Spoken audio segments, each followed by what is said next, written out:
Paramashivoham.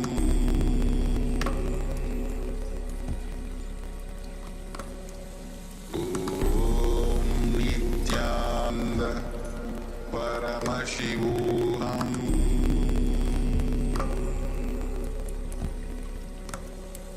Om Nithyananda Paramashivoham.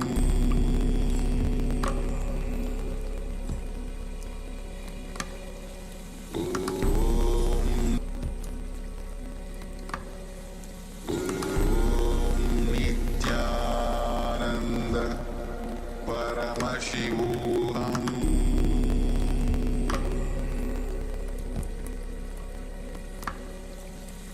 Om Nithyananda Paramashivoham.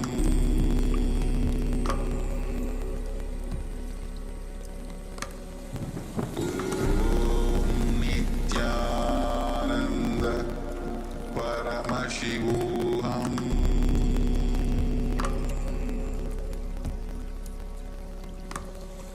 Om Nithyananda Paramashivoham.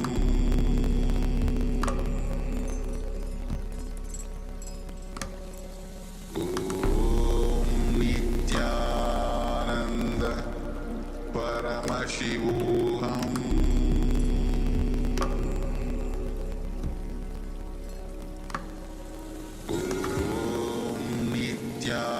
Nithyananda Paramashivoham.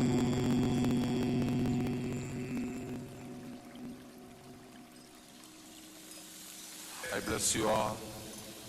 Let you all open all your three eyes.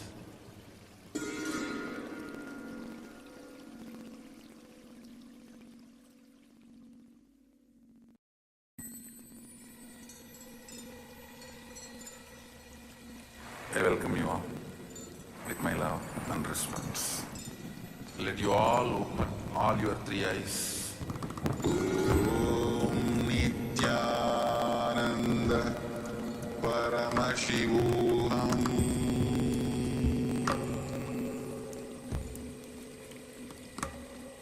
Om Nithyananda Paramashivoham.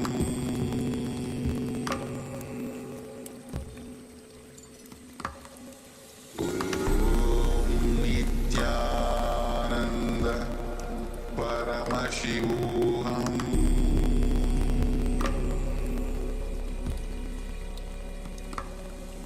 Om Nithyananda Paramashivoham.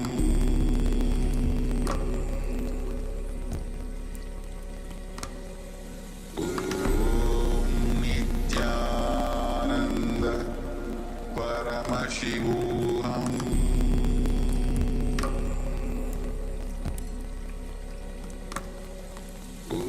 Om Nithyananda Paramashivoham.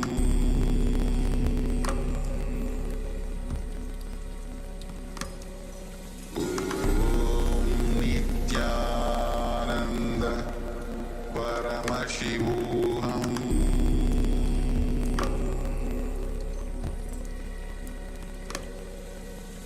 Om Nithyananda Paramashivoham.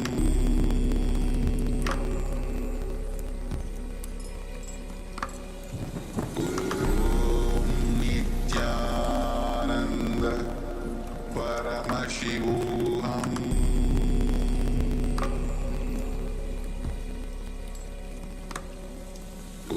Om Nithyananda Paramashivoham.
Yes. Now, you are going to check the size of an object after this power manifestation. You are going to check the object whether it is increased or decreased. Whatever it is, you can just put it in the chat. Just take the second measurement using the same measuring tool and share it in the chat so we can celebrate with you. We can help you with your power manifestation. Requesting all of you to share your results here in the chat. Also on Instagram, Facebook, YouTube, and Twitch, you can share your power manifestation results. The more and more you share your power manifestation, that will help you. So that is why the acharyas are there to help you in the power manifestation. We request the participants to share the size of an object, what was before and after. No problem if it is increased or decreased. Just put it in the chat. Go on. Please share your power manifestation so that we can help you in your power manifestation. Yeah, and as you all are sharing, we're going to move on to the next segment where we're going to learn about what is actually stopping us from manifesting wealth. So make sure to be in a space of deep listening and restful awareness as we're going to learn about pain and grams. It is only the self-doubt which stops you from manifesting these powers. You don't believe you can manifest. That is the problem. Just drop that idea. You will see beautifully Swamiji is manifesting through you. It is always we think I manifest this. No, it is not you. Just drop that idea. Surrender to the Swamiji. You will see beautifully you will be able to manifest these powers. These powers are very easy. It is only our self-doubt which stops us manifesting these powers. Because we had a wrong cognition from the end. So break all those cognition, be in the powerful cognition, you will be able to manifest the powers. Yeah, so without further ado, let's move on to the next segment and learn about pain and grams and how they determine the outcome of our life, how they are manifesting the various different situations, even our financial status. So let's listen and receive these truths from Swamiji.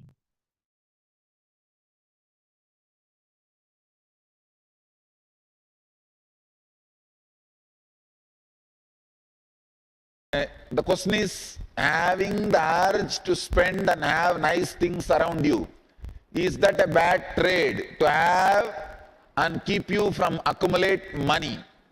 Nothing is wrong. You see, urge to have money, urge to spend and have nice things around you is perfectly right, not wrong.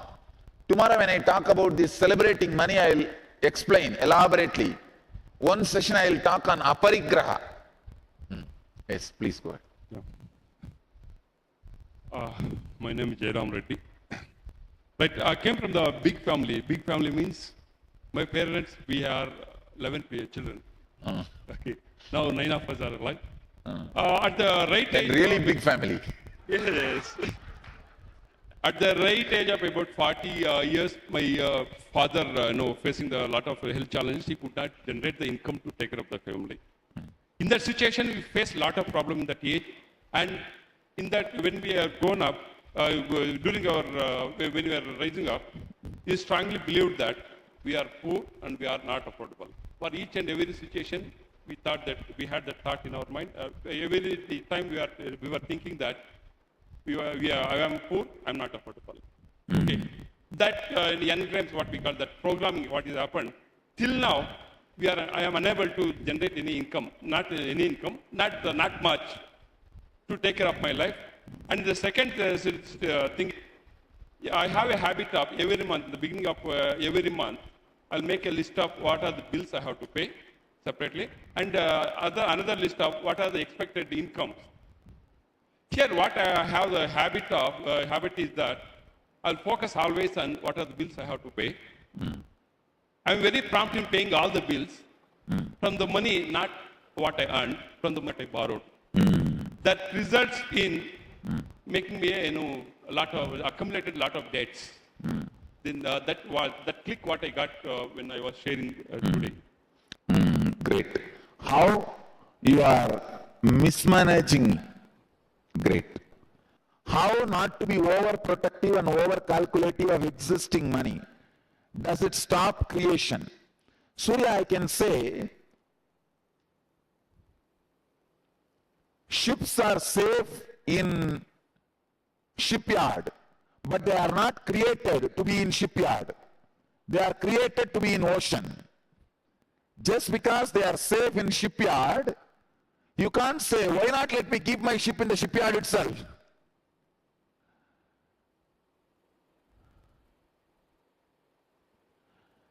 Ships are safe in shipyard, no doubt.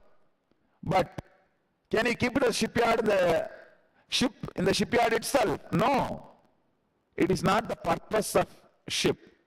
Same way, currency means what? It should be current. It should be circulating. So this too much of fear stops creation, stops your creativity. Retain the money only for next maybe 2 to 3 months, not more than that. If you are storing more than next few months, you are creating laziness in you.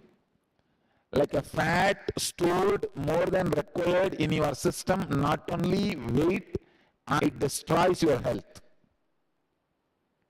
Insecurity and bad cholesterol is directly connected. Spirituality and money, if there is a conflict, you need to first clear that. As I said, be very clear, poor people never get into heaven. It's a wrong idea. Come on.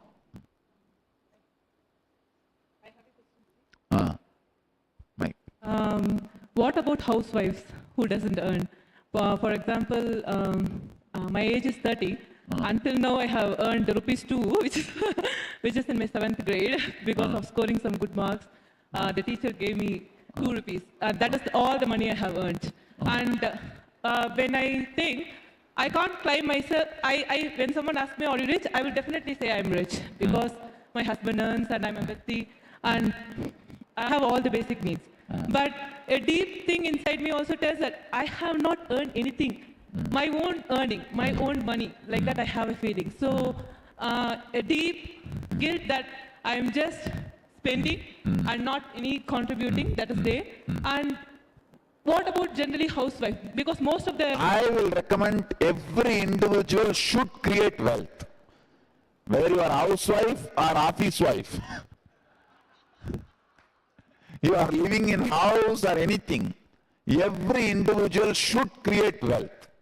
What you do with that later on is secondary. But every individual should create wealth because it is life. It is just personality. If you create that kind of personality, even sitting in your house, you can create wealth. There are now millions of ways. Now India also has become a place of opportunities. See, if you don't use the opportunities, you will become opportunistic. People who don't use opportunities will become opportunistic. Opportunistic mentality will start happening if you don't use opportunities. I think it is every individual should take the responsibility for our life and start creating wealth. That's what I personally recommend.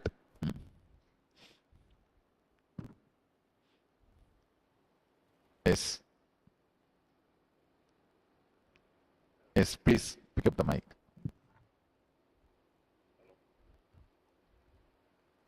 Yes. Hello. Swamiji, the click which I got was that... close the mic. Yeah, keep the mic close. The click which I got was, my father was a lender and he got cheated by many people. And the same thing has happened in my life because I lent money and I on my salary and I got cheated. Got cheated. I got it. Ah. The money has not come back here. And that again has broken into my relationship also. Relationship also with my wife is bad. Another thing is, I got a good job in between and was contributing to Dhyanapita for 10 years now. I was Anand Samadhi also. And then that created my own lack of self-image by saying that I am worth being paid this money. And I lost the job. Now got a job at a much lower salary. Again, I'm getting that whether I'm being worth being paid this money. Now I'm trying to change, saying yes, I'm being more than this. You see, you need to understand the flaw. Once you created that mental setup and lost the job. So when you understand that click, that is enough now to change it. Now decide very clearly, I am worthy, that is why I am being paid. Please understand, your very breathing is worthy of any amount you imagine you are worthy of. All of you should know, your presence in certain places is worthy of money. You are paid, you don't even need to work. See, many jobs are more or less like a presence job. You go and be there, present, and act, you are there. That's all. Most of the jobs are presence. There is a very beautiful sutra in the Artha Shastra. If a owner of the land is present in the land, crop grows by itself. It's more or less like a presence. Only thing you need to know, you need to understand your presence is worthy of what you are being paid in return. That, I can say, that is what I call self-respect. Self-respect. I think it is time you understand it and be a little more intelligent and evolve to it. That's it. Anybody else? Here I have some more questions. I'll share. It's like a more or less many sharings. I'll read out those things and share you the clicks with you. See, only like this, strongly analyzing, and vomiting it out, all the wrong engrams and wrong mental setup about money which you are carrying will come out. It will never come out if I am sitting and giving you a lecture for 6 hours. No. You need to pen down and you need to express. Because you need to make money. If I sit and give a lecture for 6 hours, I will make money. But I want you need to make money. I want you to make it. That is why I am asking you to talk. Whoever talks is going to get money. Understand? If only I am going to talk, then I will have money. You are also going to talk, you will have money in your life. Understand?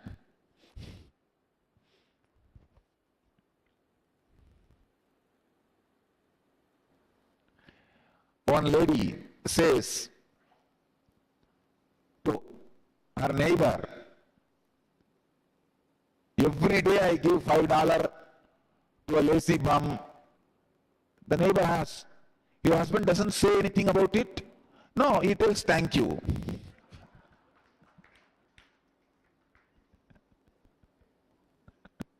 So,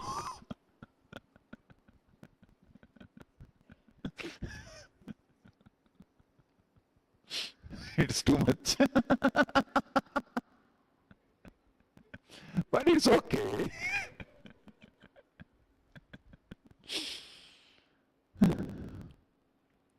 Here is a sharing from Calgary.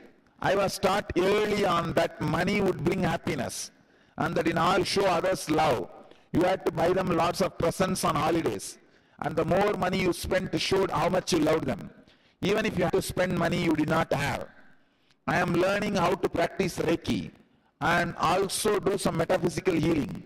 But I don't want to charge people. I feel wrong about it. That I have to charge people to help them. I have spent a lot of money to take my training. And I am worried that the money will not come back to me, especially if I cannot get over the idea that I do not want to charge them. Here is one more question from Vancouver. Can engram be created in the muscle memories before birth? When my mom was pregnant of me, my parents were building their farm and were going through stress and worry on how to get the money to pay for the new infrastructure and support the family. Pauline, usually this kind of engrams doesn't get built during the pregnancy. Only the deeper concepts like a spiritual engrams gets built during pregnancy. The money engrams doesn't get built during pregnancy. Don't worry about it.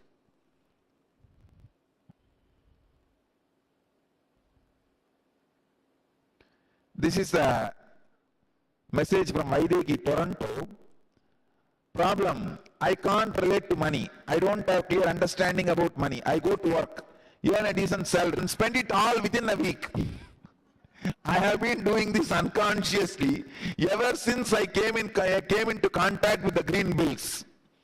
I hope you could help me realize the value and proper use so that I don't remain in the poverty line. Understand?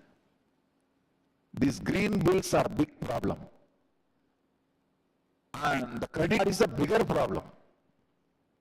At least in the green bills, you know how many bills are leaving you. In the credit card, you don't even know. It's just swiping. Whether 900 has gone or 9,000 has gone, you don't even know. Because same, once the swiping, that's it.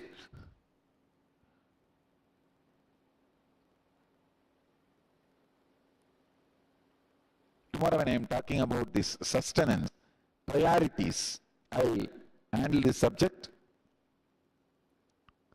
Wealth, money won't bring you fulfillment. Wealth does not bring you fulfillment ultimately. True, that does not mean remaining poor brings you fulfillment. Come on.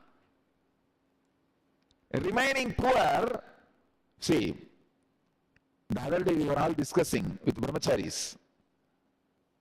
And I became enlightened without getting the regular education. That does not mean all the fellows who are uneducated are going to become enlightened. Same way, wealth does not bring ultimate fulfillment. That is true. That does not mean all poor fellows are going to have ultimate fulfillment. Wealth and poverty both are equally not going to bring you ultimate fulfillment. So ultimate fulfillment is different line altogether. No way you being wealthy or poor is going to interfere, stop or prepone or postpone your enlightenment. Then why don't you be wealthy? Your wealth is neither going to postpone nor going to prepone your enlightenment. So that is totally different direction. San Jose, sometimes I regret money I have spent. Why? Why is everyone asking everyone else's money? Family to invest money. The problem is, in India, your money is not your money. It is your friend's money. It is your family's money. It is all the poor relatives around you, their money. All of them think they have share over your money. And, no, really. All of them think they have share over your money, especially if you are living in America. All Indians think in America, all over the road, dollar bills are floating and flying. You just need to go there and have few gunny bags, just dump everything and send it in the ship to India. Come on. You come to reality and teach all your relatives about reality. Your money is your money, my money is my money. You are having money because you work for it. I am not saying don't be compassionate, don't be charitable. But be very clear. Only when you are very clear you are not going to repent for it, be charitable. If you feel you may repent in future, don't be charitable. Be very clear. Charity should not come with guilt. Then you will be stuck with it. Understand? The moment you start counting what all you gave, you lost all the merit and punya of giving. For example, if you have given some money for some your friend or a family or a temple or a school or a ashram for something. Once if you count, I have given all these things over. All your punya is gone. You chine punye madhyaloganti. Come back to ordinary world. All your merit has gone. And for heaven is taken away. Now, no more heaven. Get back to your regular life. So anything makes you count. So if you are repenting, don't give. Be very clear. If you are regretting, don't give. Just see that you are making them understand your money is your money and their money is their money.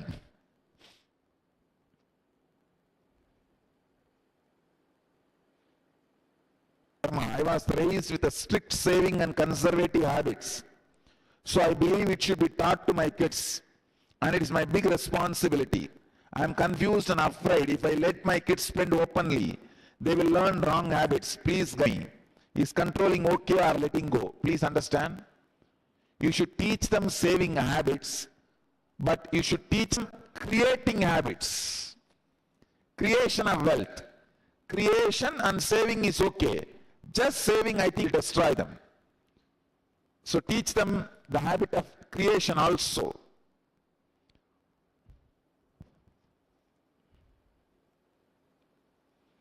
And here is from New York. Money is root of all evil, and also money is freedom. Here is the conflict. Also, money causes people to become ugly, greedy, and cause unhappiness in others, and money is control. Also, another click is talking myself out of making money, as money only comes to those lucky. You can kill yourself working and not make money. I have seen this with my parents. This flows into it is not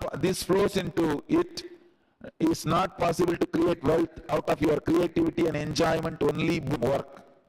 First thing, there is no such thing as luck. Luck is negligible point. It gets popular.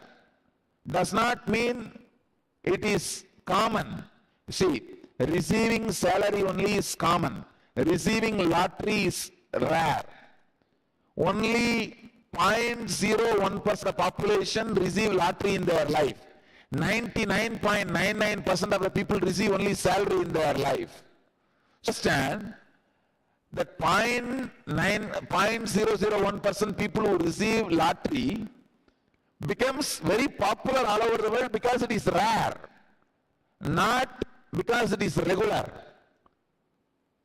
See, rare things becoming popular and rare things becoming popular. You need to understand.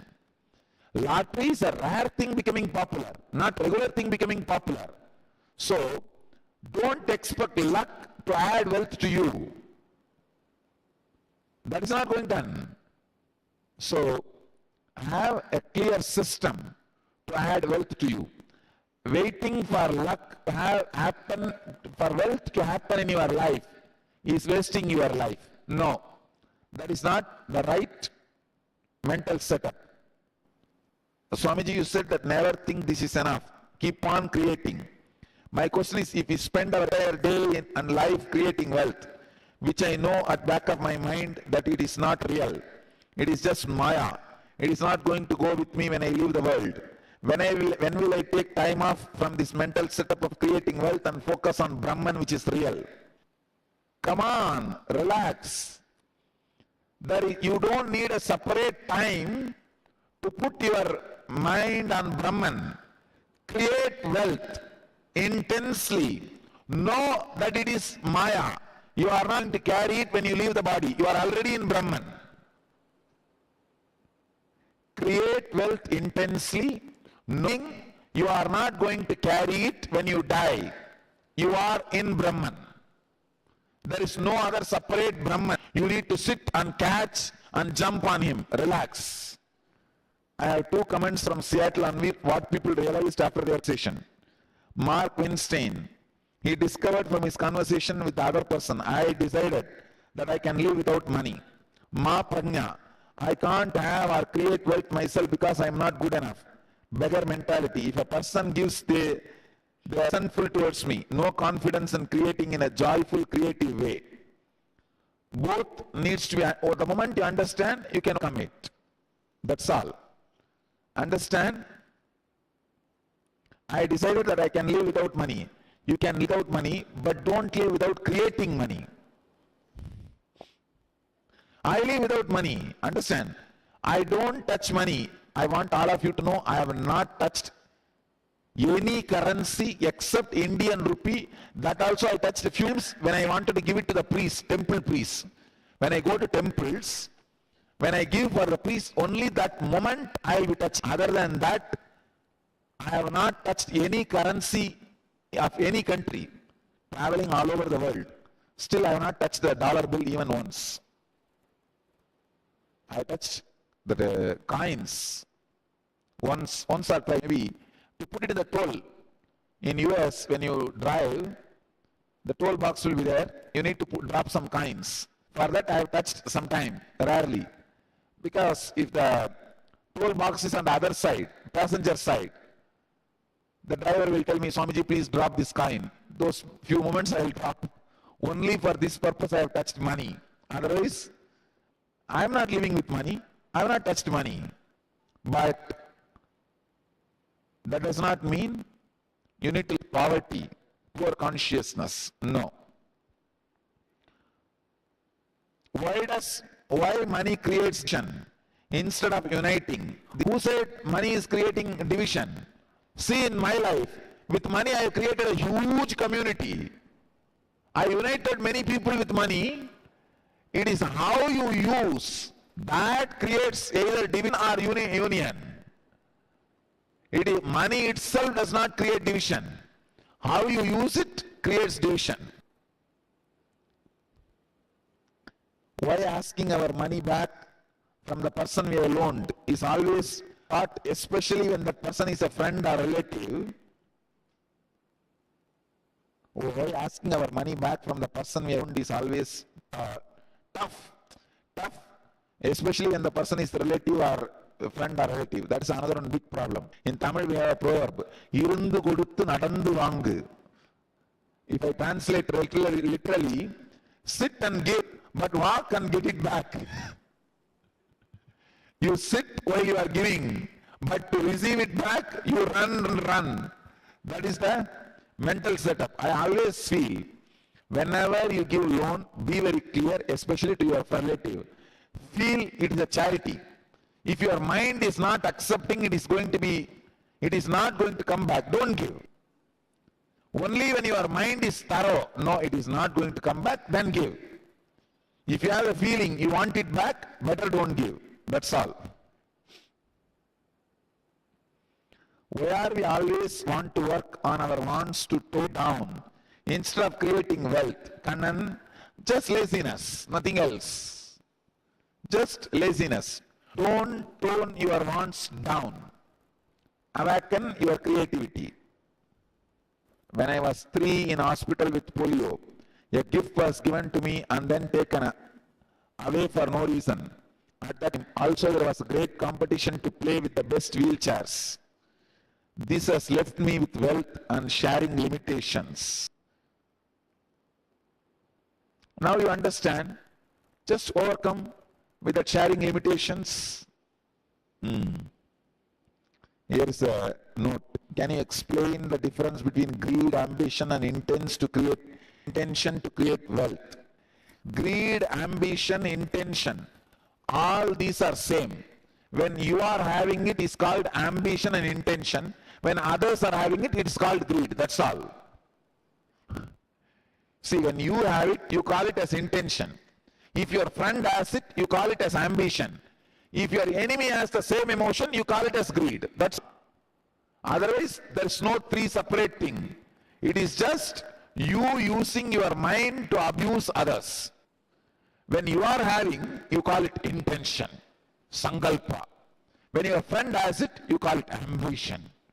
When your enemy has it, you say, greedy fellow. That's all. All three are one and the same. Don't worry. Come on.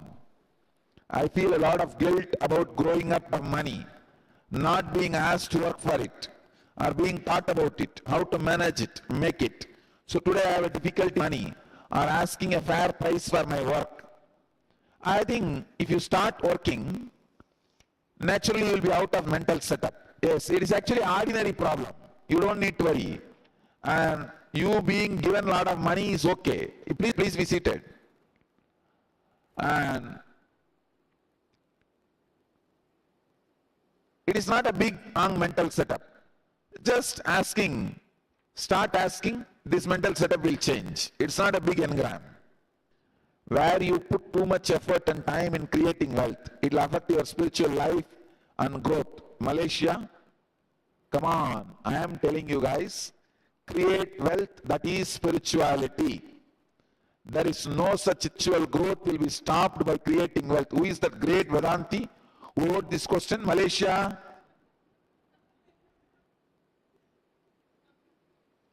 So you think living with a cow dung cake is going to help you? Get enlightened.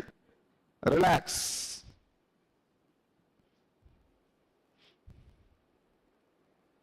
I realized during my sharing how much I was suffering from incorrect understanding, allowing the greed of others to affect my creativity in us. How come sometimes people without are very greedy in the Western world and are distrustful when you yourself are willing or once hard worked for gifts with life? Yes, you are right. Money is dangerous and you could get physically hurt having money. I don't even know if this is a question. Money is not dangerous. It is wrong. Money is not dangerous, and not keeping it properly may be dangerous. But money itself is not dangerous.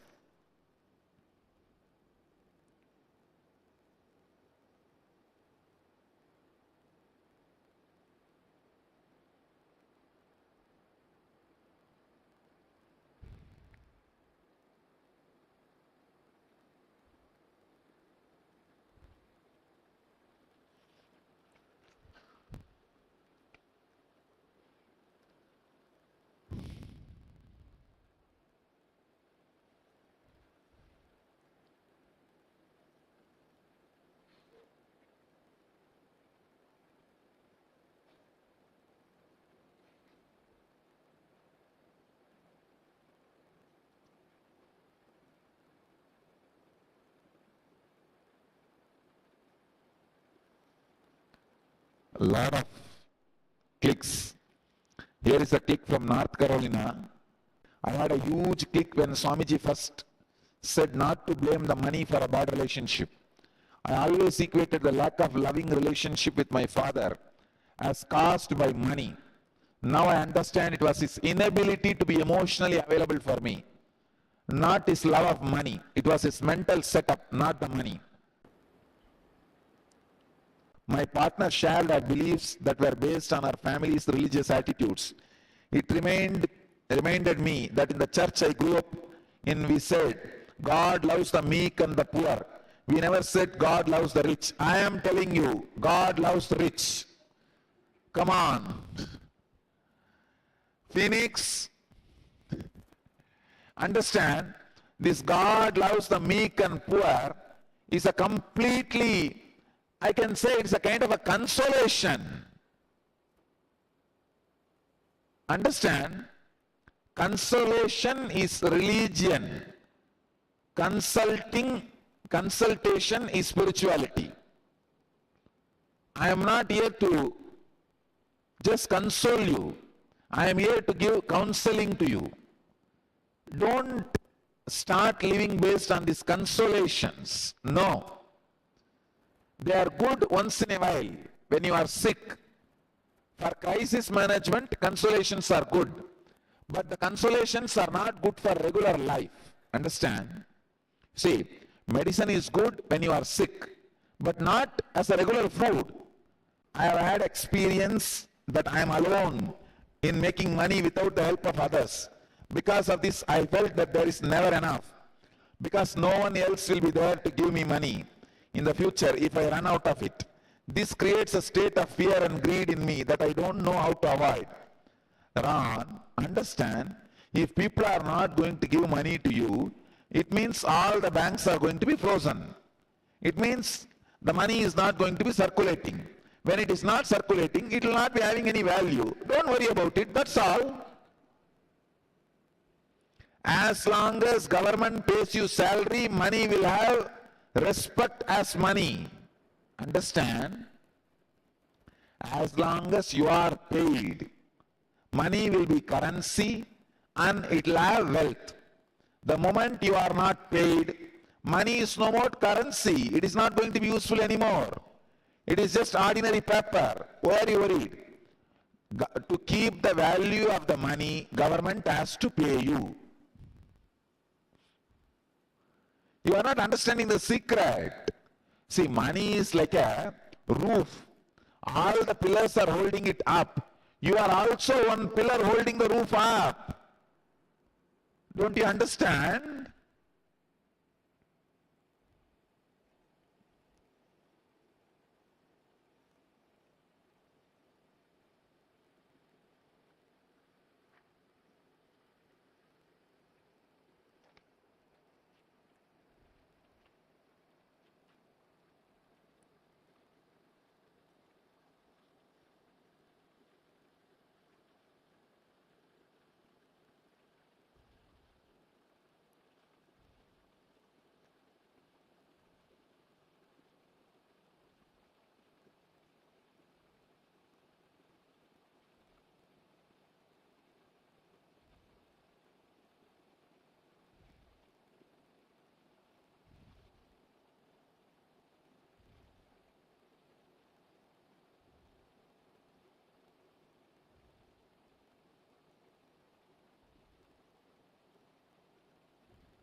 Understand?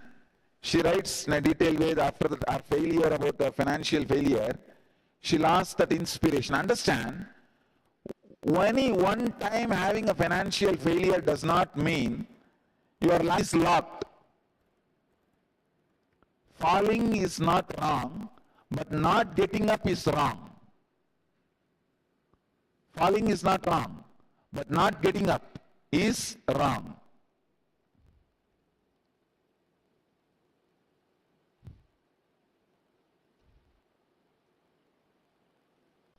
Can you please comment on the belief that money is the root of all evil? No, we should know money is not root of evil or good. How it is used. If it can be used for some good thing, it is good. If it can be used for some bad thing, it is bad. It's like there's a whole story in Mahabharatam. Bhishma calls Duryodhanas and Pandavas both and gives them 1,000 coin. Tells them, go and fill your house with this, I will come for a survey. Duryodhanas, they see 1,000 coin, how can you fill the whole house except with the, what do you say, hay, the paddy, hay, they buy and fill the whole house with the hay. And Pandavas, they clean the house and light beautiful lamp and incense, fill the whole house with the incense smell. When Krishna comes for survey, Duryodhanas are not even able to take the Krishna and Bhishma to inside their house because the whole house is filled with hay. But Pandavas, they were able to take them inside because the whole house was filled with gunal. It is your brain, how you use it. Money itself is not root of the evil, but how you use it.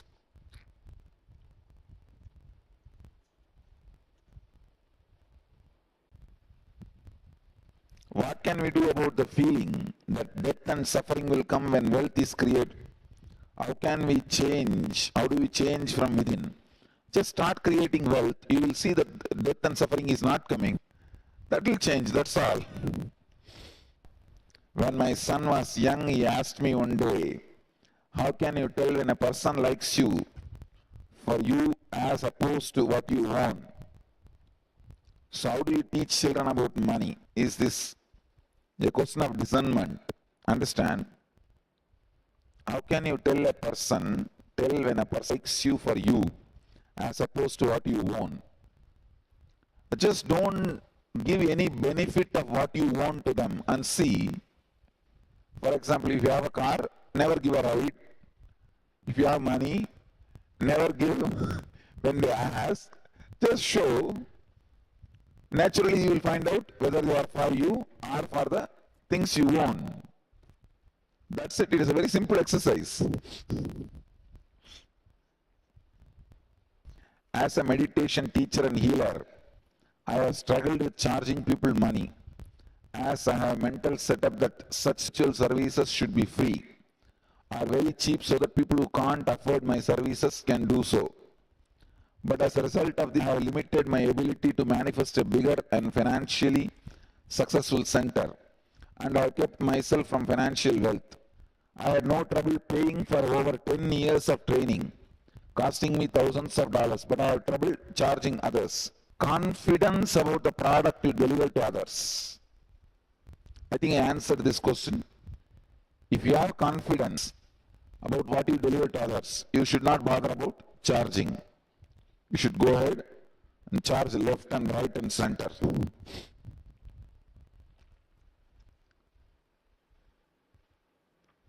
Now really, because you are offering nothing wrong.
I bless you all. Let you all open all your three eyes and manifest the powers of Mahasadashiva. Om Nithyananda Paramashivoham. Om Nithyananda Paramashivoham. Om Nithyananda Paramashivoham.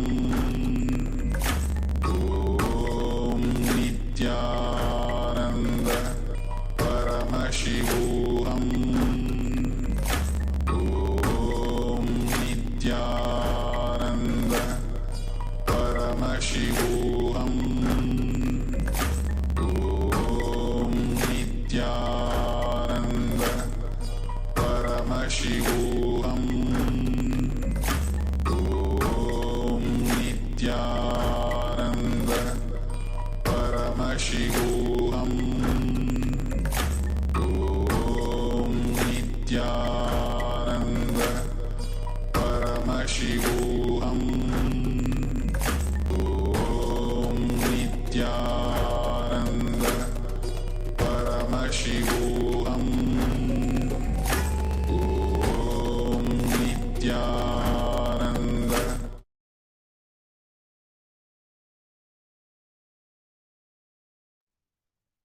Yes, Nithyananda.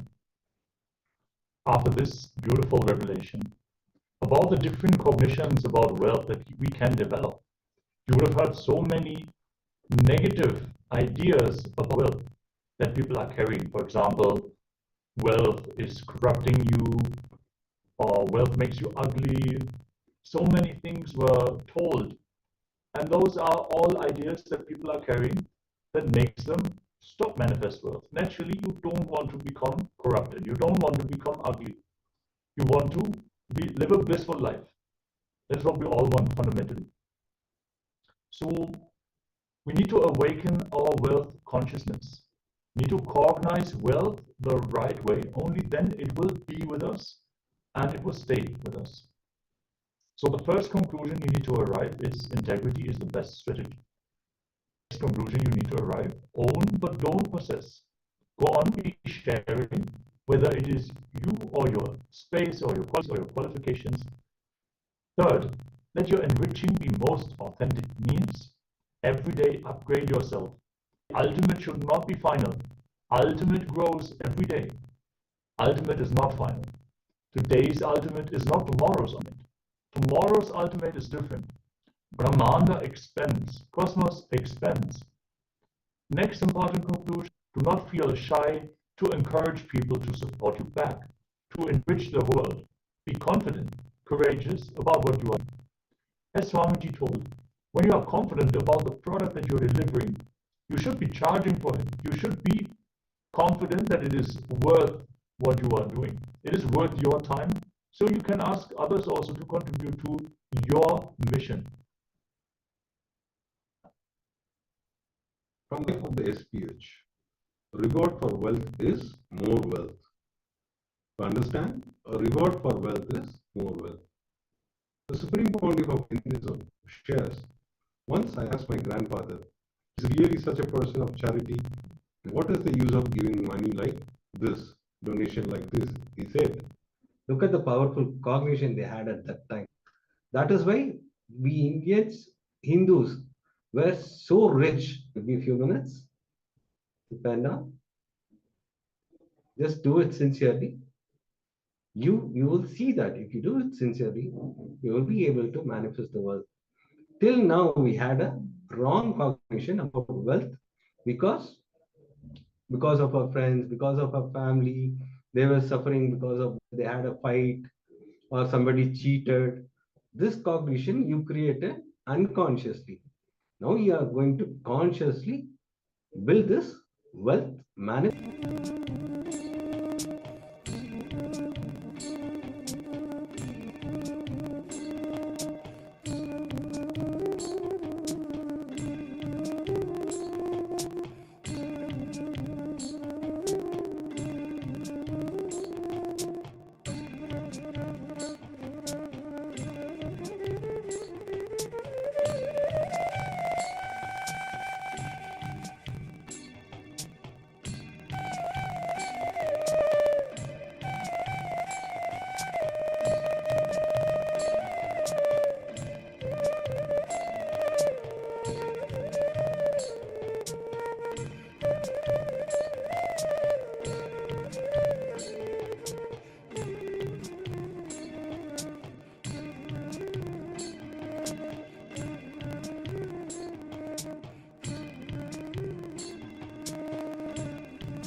right? Everything detailedly, so that it will help you to manifest the powers. If you're enter into this kriya, this technique that can awaken the wealth consciousness.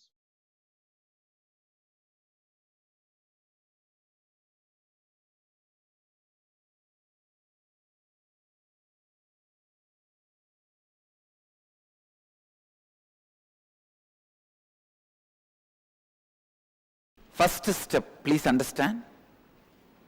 Stand, legs wide apart, at least 2 feet gap between the legs.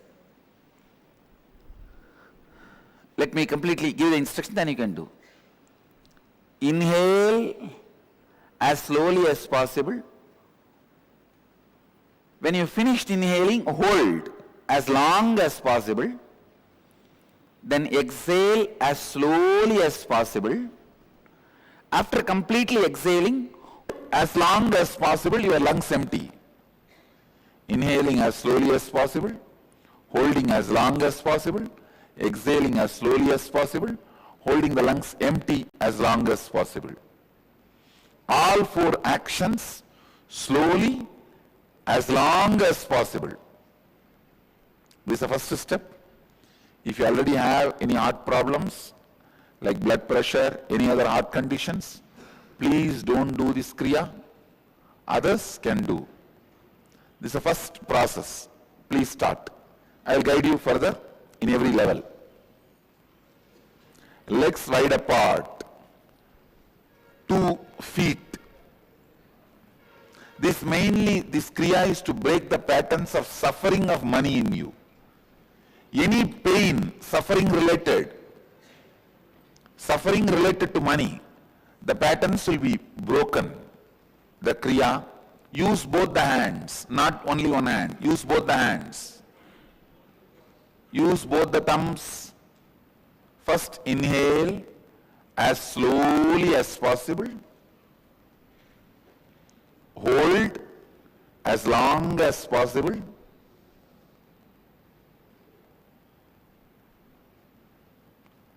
Exhale as slowly as possible. Hold the lungs empty without inhaling as long as possible. Same cycle continuously. Intensely awakened. Let the energy fill you all. Let all the conflicting, contradicting, complicating, rich inner space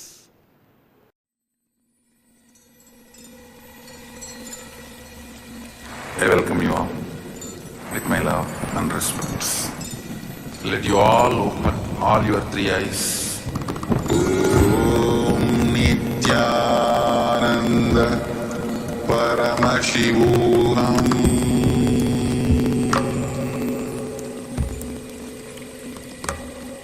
Om Nithyananda Paramashivoham.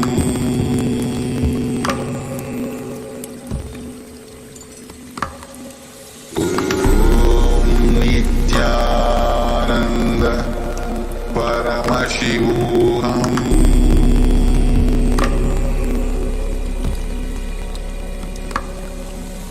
Om Nithyananda Paramashivoham.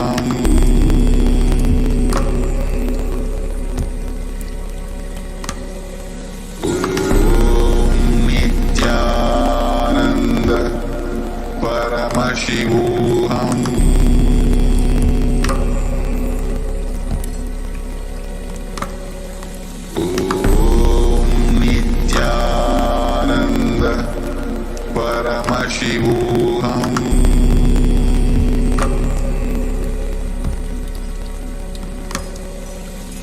Om Nithyananda Paramashivoham.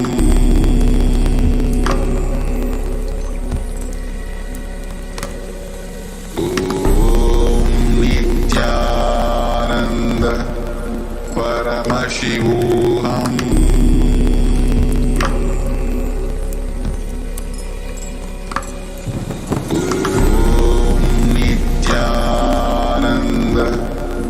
Paramashivoham.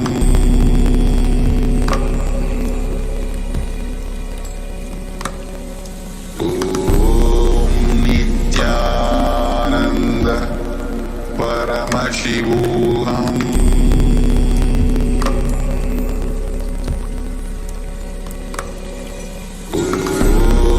Nithyananda Paramashivoham.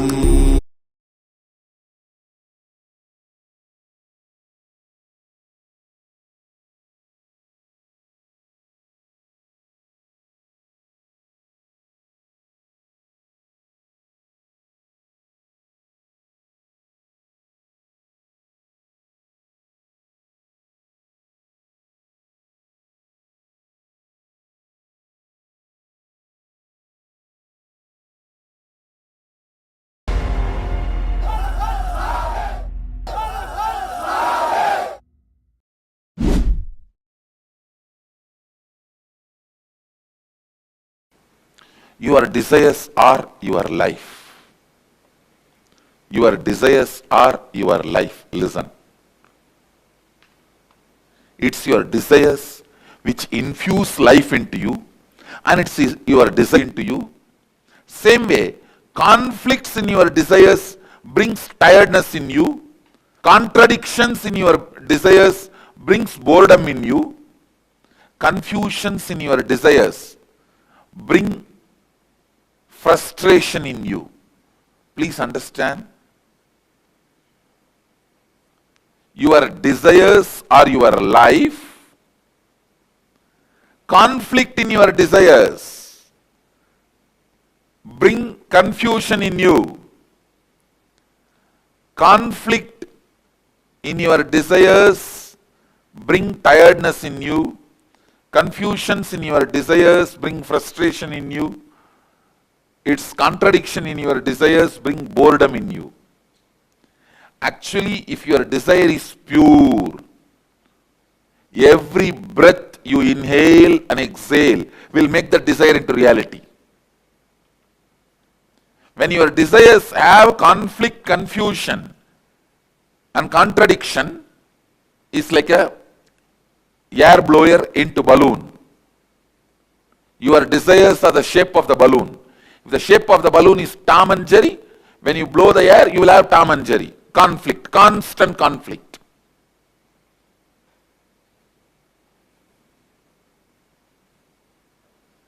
If the shape of the balloon is just round, when you blow the air into that balloon, you will have a round balloon.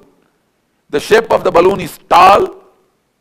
When you blow the air into it, you will see tall balloon. Your breath infuses energy into your desire. So the one and only thing you need to do in your life is not giving up desire, but removing the conflicts, confusions, contradictions in your desires. Please understand, renunciation is not giving up your desires, it is giving up conflicts, contradictions, confusions in your desire. One of the biggest mess up happened in the field of spirituality is wrong understanding. Renunciation means giving desires. That's the worst understanding happened or misunderstanding happened in the spiritual field.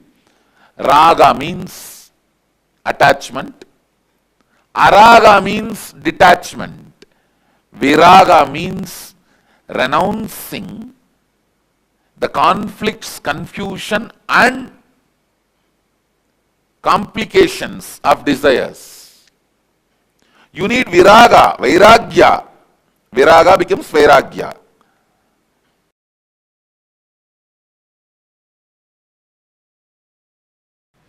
Be very clear.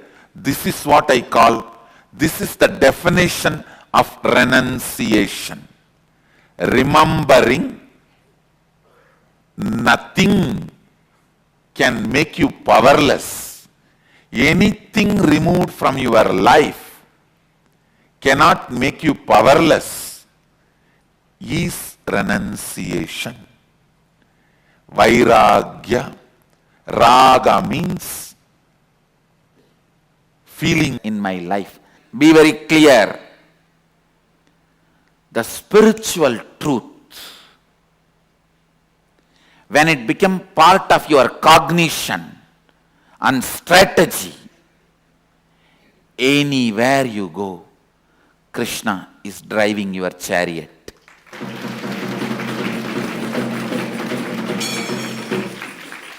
One truth. Tena tyaktena bunjita. Tyaha. The word tyaha is used here. Tena means with this understanding from this context. Tyaktena bunjita makrita kasya sridhanam. Please listen. The world is ever changing, but it is filled with consciousness, Isha. The consciousness is independently intelligent and compassionate. If something is removed from you, don't curse the life. It is done with tremendous compassion. It is done with tremendous compassion. I am telling you.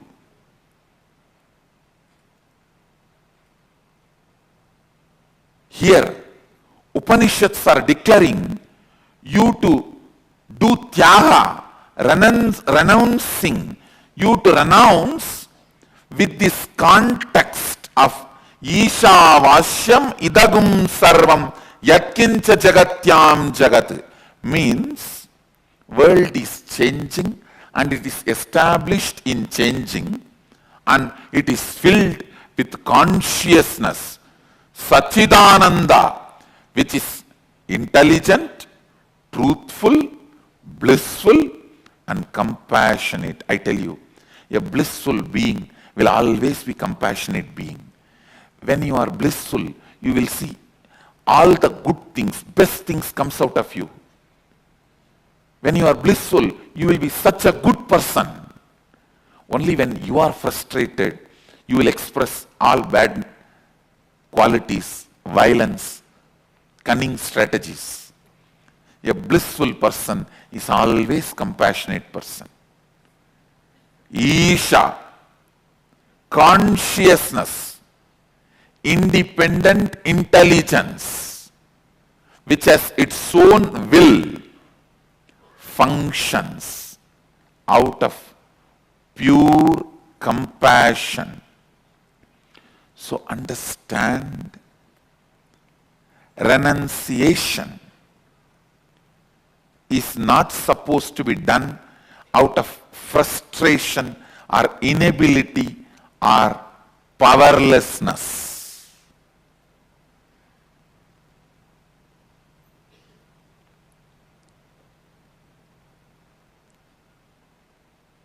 Whenever anything was removed in my life, I always saw life is only making me pure and it is celebrating itself through me. It is providing opportunities to reinvent myself. Understand?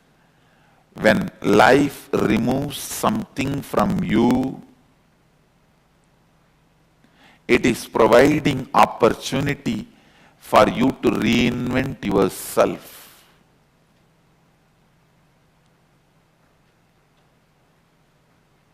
And when you are clear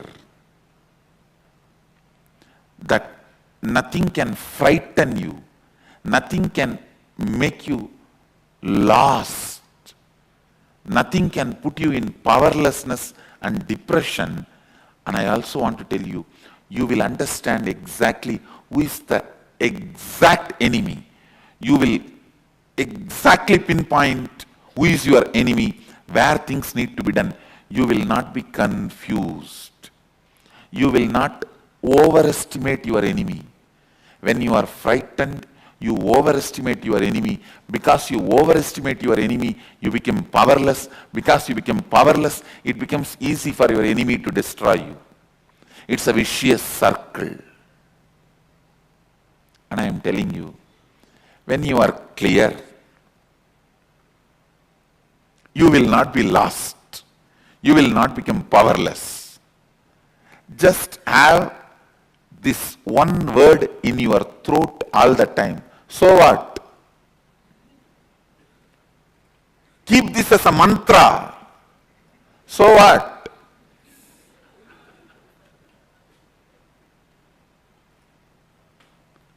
Know clearly.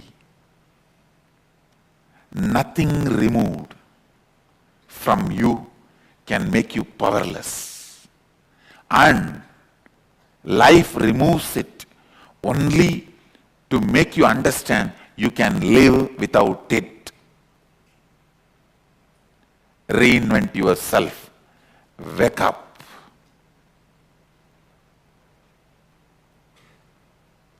Please understand. I am not giving you any moral lesson. I am not giving you any self-development lesson. I am not giving you any self-help lesson. I am least interested in all of that. I am not even interested in you. I am interested in truth.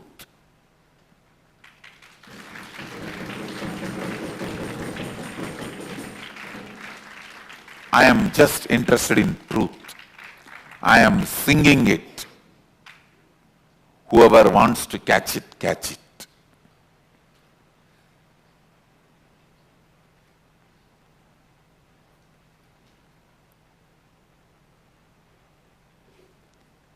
Understand.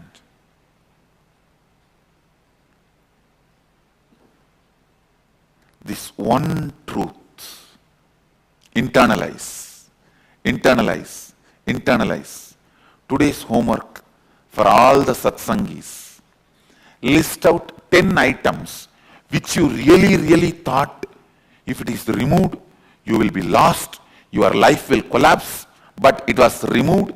Not only you are living your life now, you even forgot you had that once in your life as part of you. And I guarantee you will have 10 things, either persons or things or place, at least 10 things will be there. Pen them down and put it in your Facebook as a status. Pen the 10 things down. Put it in your Facebook as status with your own understanding of today's satsang. You paraphrase it. Now whatever I shared, you paraphrase it and put these 10 things which was part of your life, which you really felt if it is removed, you will collapse.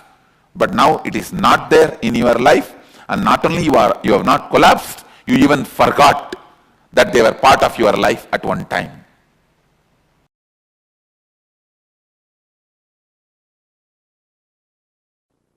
One of the biggest problem all human beings feel that they need to do a lot of actions, they need a lot of kriya shakti to achieve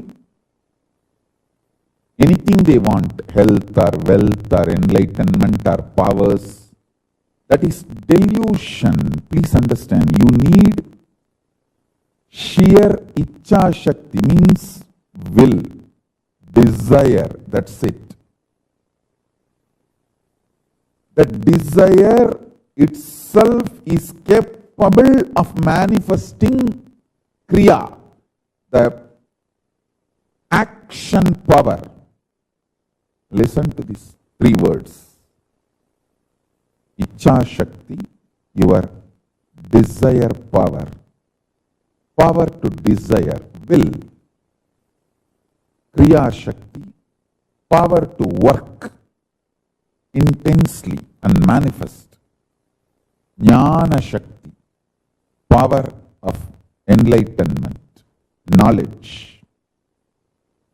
See, one of the biggest problem all of you have is your delusion that too much of work is needed to achieve anything. Whether you want health, oh, I have to get up and do yoga, stretch my body. Only then I can have health. If I want wealth, I have to get up and go to office and work like a dog, day and night. Only then I will have wealth. First of all, you don't understand, no dog works.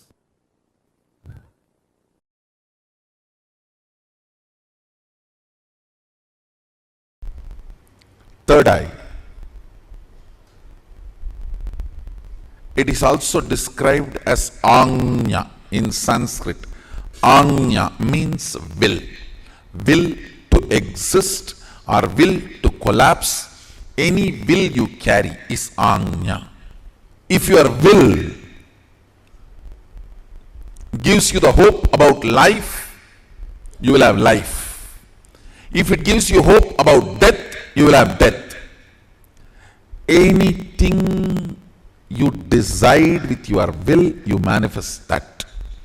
Understand, every breathing you do, you are giving life to your will to manifest.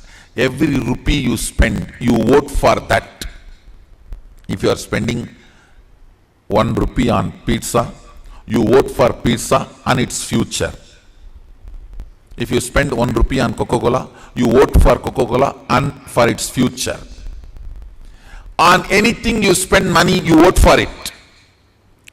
On any idea you breathe, you make that into reality. Your will, what it carries, hope or hopelessness, right or wrong, good or bad. Listen carefully. Right or wrong, good or bad, hope or hopelessness. Whatever you carry in your anya, in your will, you are breathing life into it continuously. You are giving life to it. That is why I am saying your anya is the most sacred spot in your life. Your anya is the most sacred space in your life. What you cherish in your anya matters. What you cherish in your will matters. Let me repeat once more. Listen intensely. Your third eye, which is called Anya in Sanskrit, which literally means will.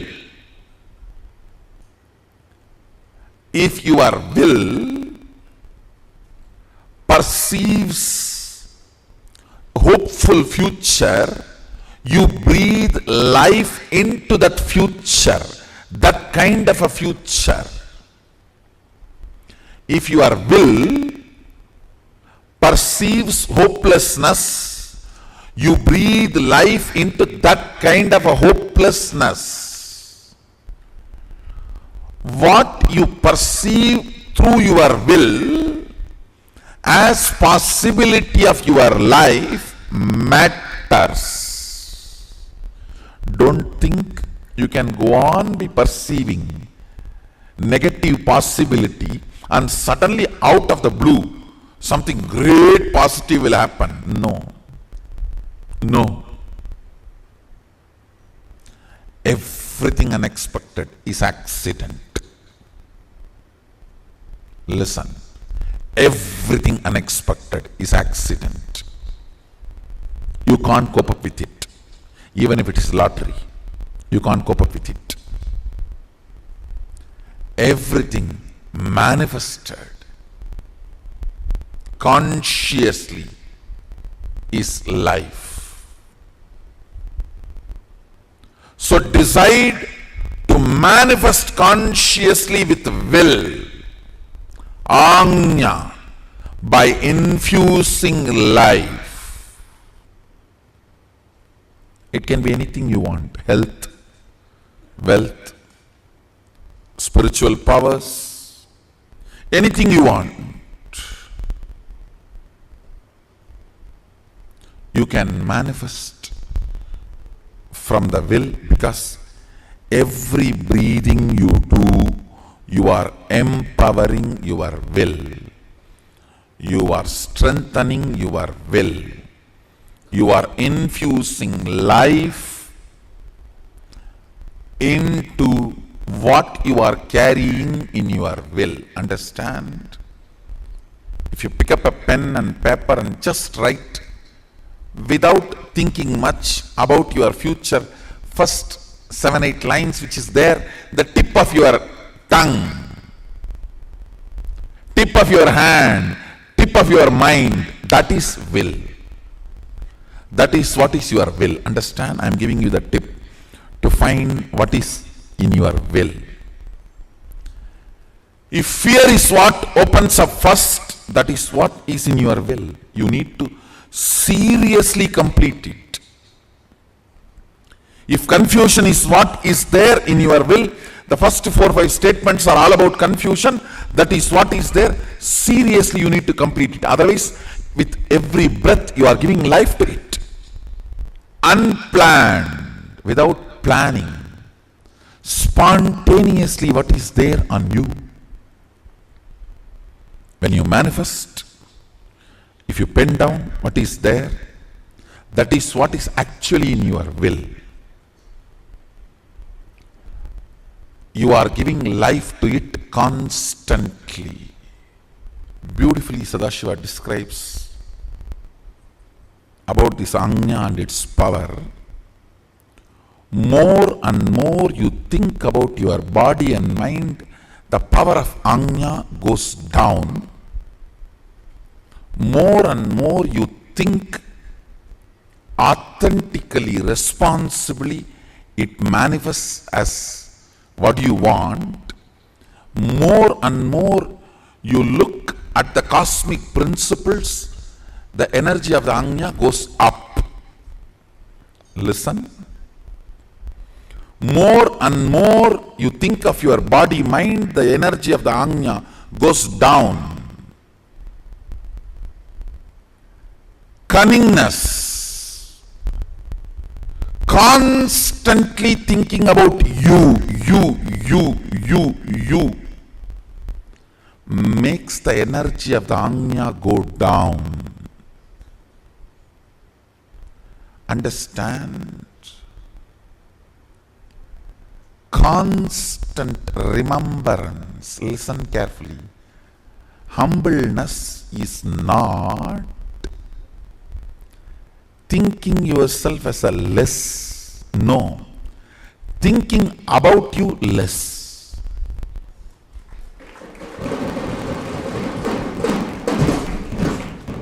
Humbleness is not thinking yourself as less. Listen carefully. The so-called humble people are the most cunning. The record says Saguni used to be very humble. Very humble. Humbleness is not supposed to be having low inner image. No. Not remembering your inner image is humbleness. Inactive, passive inner image is humbleness. Not low inner image is humbleness. Understand? There's a big difference. Low inner image is not humbleness. Passive inner image, inactive inner image is humbleness. Inner image from which too much of thought currents are not released. Very passive. That is humbleness. Intuition, melting the wax and how it relates to the 25 states of consciousness? Yes, listen. Intuition is from this Turiya and Turiya, this state. All of you listen carefully. Whenever, whether swapna, dream or waking state, come near this Turiya and Turiya, the intuition is experienced. It is like a Turiya and Turiya is like a huge fire. And dream and waking, both states are made of the same wax. Dream state is little polluted wax. Waking state is little pure wax. But both are same wax. When that wax is brought near the Turiya, not only Turiya gives the information about your future, it gives you also the energy to change the wax as you want. Manipulate it as you want. Move it as you want. Please understand. Intuition means not just information about your future. Ability to change as you want and execute it without effort. All these three put together is intuition. For example, if you are having an information about some problem going to come in your business or some benefit going to come in your business, if it is a problem, you will have the intelligence to change. If it is a benefit, you will have the simple manifesting without you putting any effort. Understand? Along with intuition, intuition means jnana. Always the Icha. Icha Shakti means ability to change. Kriya Shakti means simply able to manifest. All these three always comes together, not as one. You cannot say, I just came to know the accident going to happen in my life and I went there in the car exactly in the time and got into the accident and broke my hands. No, that is not intuition. That is your fear assumption. Sometimes it may become right. Fear assumption, sometimes becoming right does not mean you have intuition. If you are having information as intuition that you are going to have a car accident, you will simply be able to change it. Same way, if you are having intuition, you are going to have $1 million. You will manifest it without any effort. Any intuition always comes with Icha, Kriya, Jnana, all the three Shaktis together. Jnana means knowledge about the future. Icha means ability, desire to change. Kriya means ability to manifest without effort. All these three, if it comes together only, it is called intuition. Otherwise, it is not intuition.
Yes.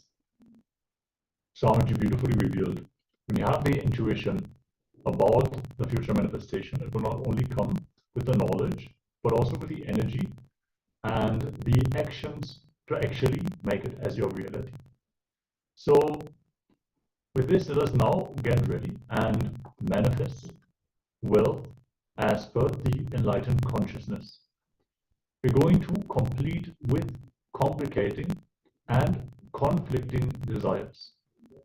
So we're going to have a guided internalization exercise with Swamiji. So requesting all of you who are here in the chat to share your powerful cognitions, share your insights, whatever you have taken away from this session. And let's get ready for the internalization exercise.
This is about the conflicting desires. How you wanted money, at the same time you wanted your time to lie down in the beach. Many people ask me, morning they think they want to have billions of dollars. They want to work left and right and center and have billions of dollars. By evening they think, we should get enough time to lie down in each beach of the world. Come on, how you are creating conflicting desires and suffering with it. Again, I want you to spend at least 5-10 minutes inside you, with you, pinning down all the conflicting desires you have. Dig out. Is there any conflict between the two desires you carry? Look and dig out. If you have, pen down. Just 5 minutes. Sit and dig out the engrams related to conflicting desires. This creates a lot of worry and stress, understand? Just it's a 5 minutes exercise. Dig out the conflicting desires you carry. Bring it to your awareness.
then you will be able to find the conflicting desires.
clearly read out everything so that your partner can point all the conflicting desires, even which you are not able to identify.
Now my left side can start talking.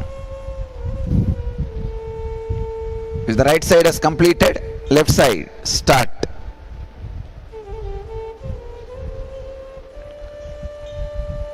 Start expressing every conflicting desires, contradicting desires, so that your partner can pinpoint.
He says, I heard that wearing Rudraksha gives you only sustenance and does not allow you to create, accumulate and celebrate wealth and money. Is it true? X. No.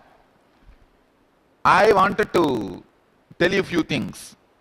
See, in Hinduism, we have all types of mental setup in Hindu religion. Hinduism is practically like a group of religions. It is not one religion. It is group of some, maybe 200 religions. Each sampradaya is an independently intelligent enough to fulfill human beings spiritually, socially, and economically, and create a complete group, a complete fulfillment. So in this way, 200 traditions put together is Hindu religion. I can say Hindu religion is totality of 200 religions. In all these different parts of Hindu religion, the best mental setup for wealth is Shaivites. Please understand. I have gone through all different mental setups. You may think, no, Vishnu is wealth. What do you mean by Shaivites? When you are ready to lose, when you are free from insecurity, you create left and right. You see, the idea of destruction gives you a kind of a freedom. Please understand. Idea of destruction frees you from the idea of security. When you are free from the idea of security, when the insecurity becomes security for you, when you are free from the mental setup of the security, you create left and right. See, all over the India, all huge temples are Shiva temples. See, wealthy temple is, Tirupati is wealthy temple, no doubt. That is because of too many other different reasons. Otherwise, if you see the totality, see, Tirupati is like a, totally the Vishnu temples are very less in number. So, the accumulation comes out like a more. But if you see total wealth, Shaivites are more wealthy. Even the mental setup of a Shaivite is for lot of taking risks. Lot of risk taking. These things happens for the Shaivite mental setup. So, I can tell you, this Rudraksha and the mental setup related to Shaivism makes you create more wealth. Create more wealth and more money.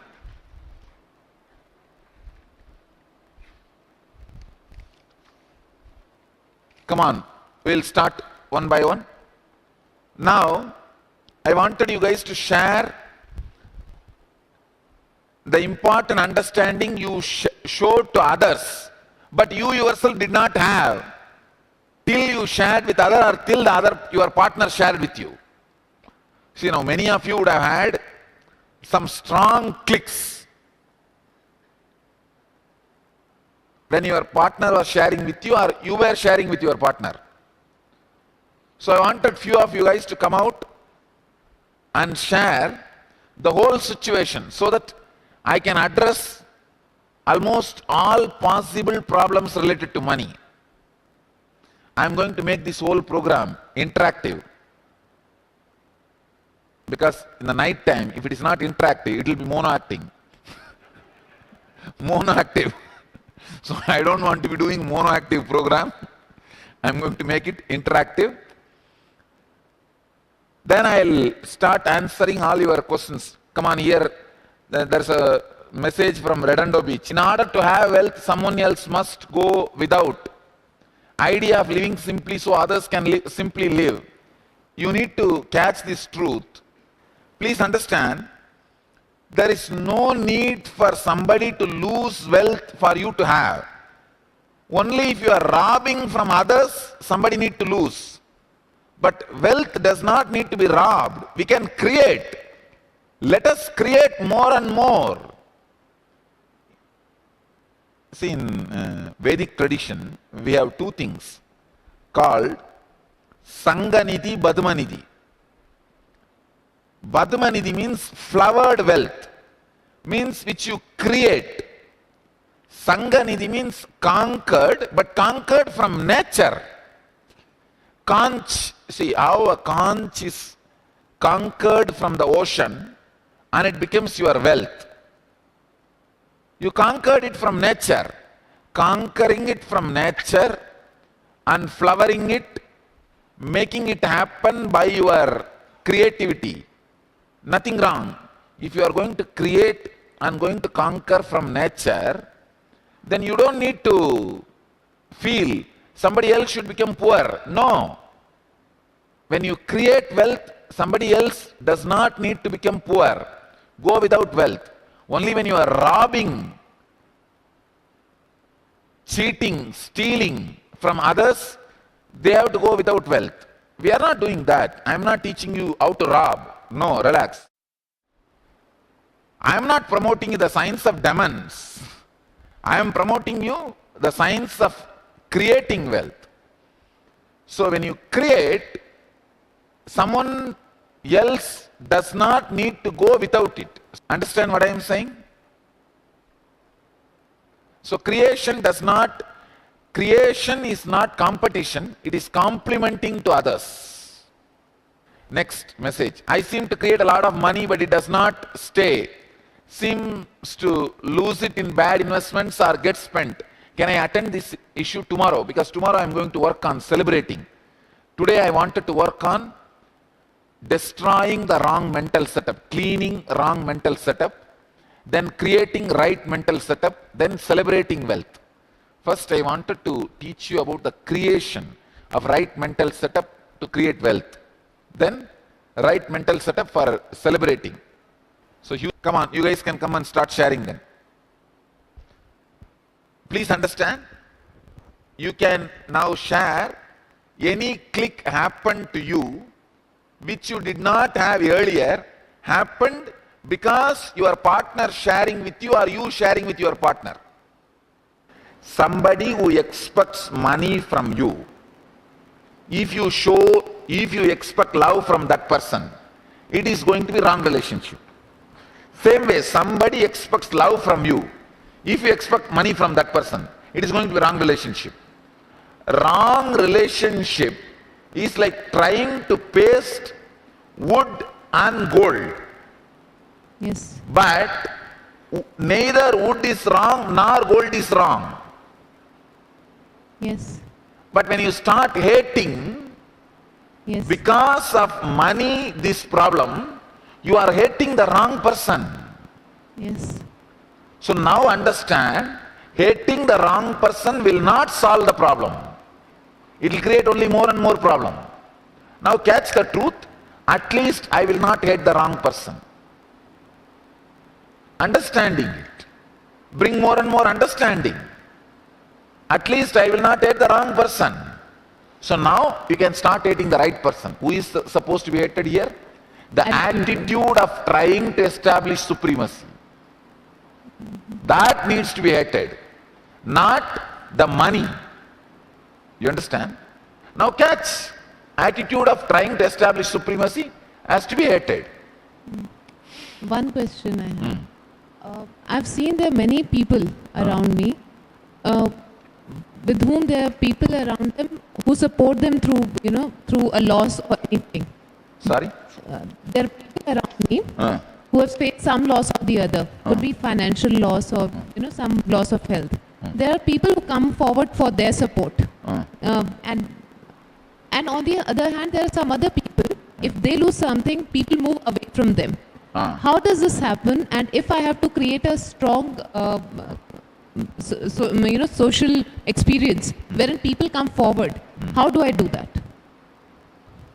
I can say this coming forward or moving away both depends on your attitude expressed when you had or not having money. For example, even while you have money, if you are not interested in establishing your supremacy, yes, people will be around attracted towards you. All right. But if you are trying to establish your supremacy while you have or not having, people are going to move out of you. It is the attitude of trying to establish supremacy. See, if you are not trying to establish supremacy, even if you don't have money, if you have a problem, people will be there to support you. If you are trying to establish supremacy, even while you have, when you are not there, people are going to take revenge on you. It is trying to establish supremacy is a problem. And one last thing, the thread that runs through this entire thing is that I do not have money, and I cannot have money. That is another one big wrong setup, mental setup. Yes. Then. I've written it many times after after every third or fourth sentence, I've eventually written I do not have it and I just cannot have it. You see, when this becomes your main thought trend, it becomes a magnet and it attracts only that kind of a thinking, job opportunity and the ability to work everything around you. Now decide, no, I do not have money is fact, but I can have money is reality. Thank you. I do not have money is fact, but I can have money is reality. Yes. Move from fact to reality.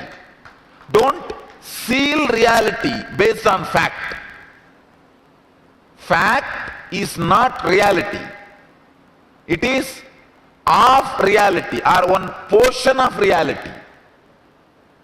Fact is the reality read with your mind. For example, reality is this whole crowd sitting in front of me. Fact is I am attending only you. So in this whole crowd, which is 200-degree vision, I am concentrating only on 40-degree vision. 40-degree is fact, but it is not reality. Reality is the huge possibility. So move from fact to reality. Reality is thousands of people sitting in front of me, but fact is I am reading only one part of reality. If I am talking to 5-6 of you, I am attending fact, which is one part of reality, but this fact alone is not reality. Move from fact to reality. Yes. Thank you. If you are hating money because of the actions done by people with money, the wrong person is paying the bill. A wrong person is suffering. I have a story for you guys. Walking up to a department store's fabric counter, the pretty girl said, I would like to buy this material for a new dress. How much does it cost? The male clerk who was standing there said, only 1 kiss per yard, with a smirk in the face. The girl said, that is fine, I'll take 10 yards. With expectation and anticipation written all over his face, the clerk quickly measured out the cloth, wrapped it up, and then teasingly held it out. The girl snapped up the package, pointed to the old man standing beside her and smiled, Grandpa will pay the bill. Understand? If you are hating money because of the attitudes and actions of the people with money, wrong person will pay the bill.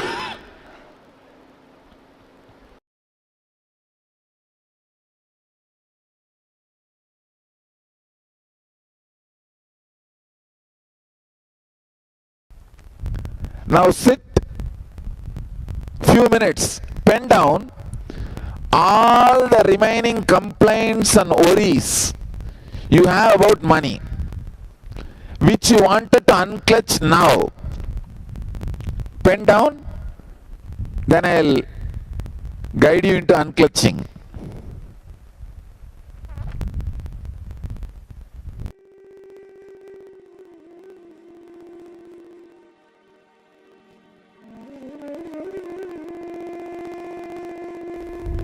Now sit few minutes, pen down all the remaining complaints and worries you have about money, which you wanted to unclutch now.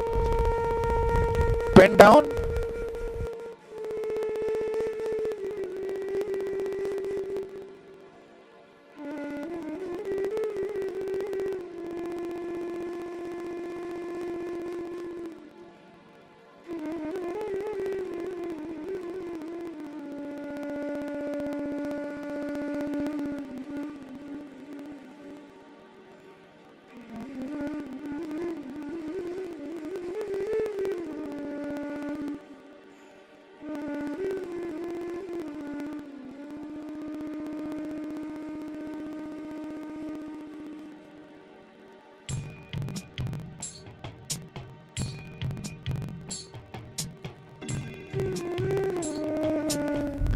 Now sit few minutes, pen down all the remaining complaints and worries you have about money, which you wanted to unclutch now. Pen down.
Now sit few minutes, pen down all the remaining complaints and worries you have about money, which you wanted to unclutch now.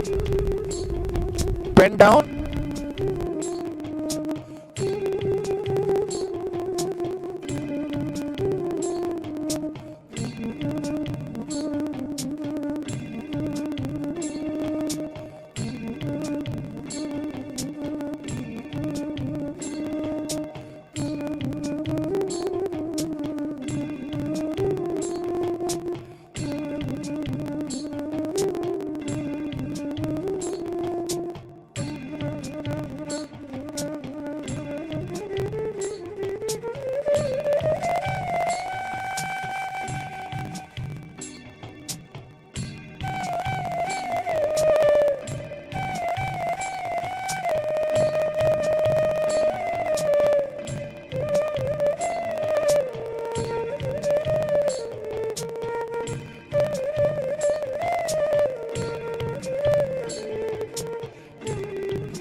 Now sit few minutes, pen down all the remaining complaints and worries you have about money, which you wanted to unclutch now.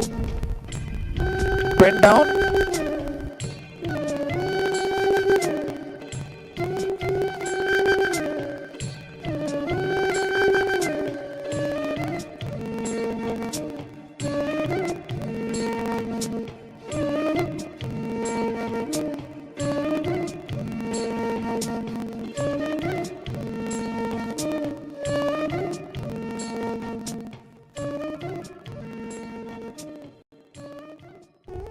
understand, it is not just forgetting things.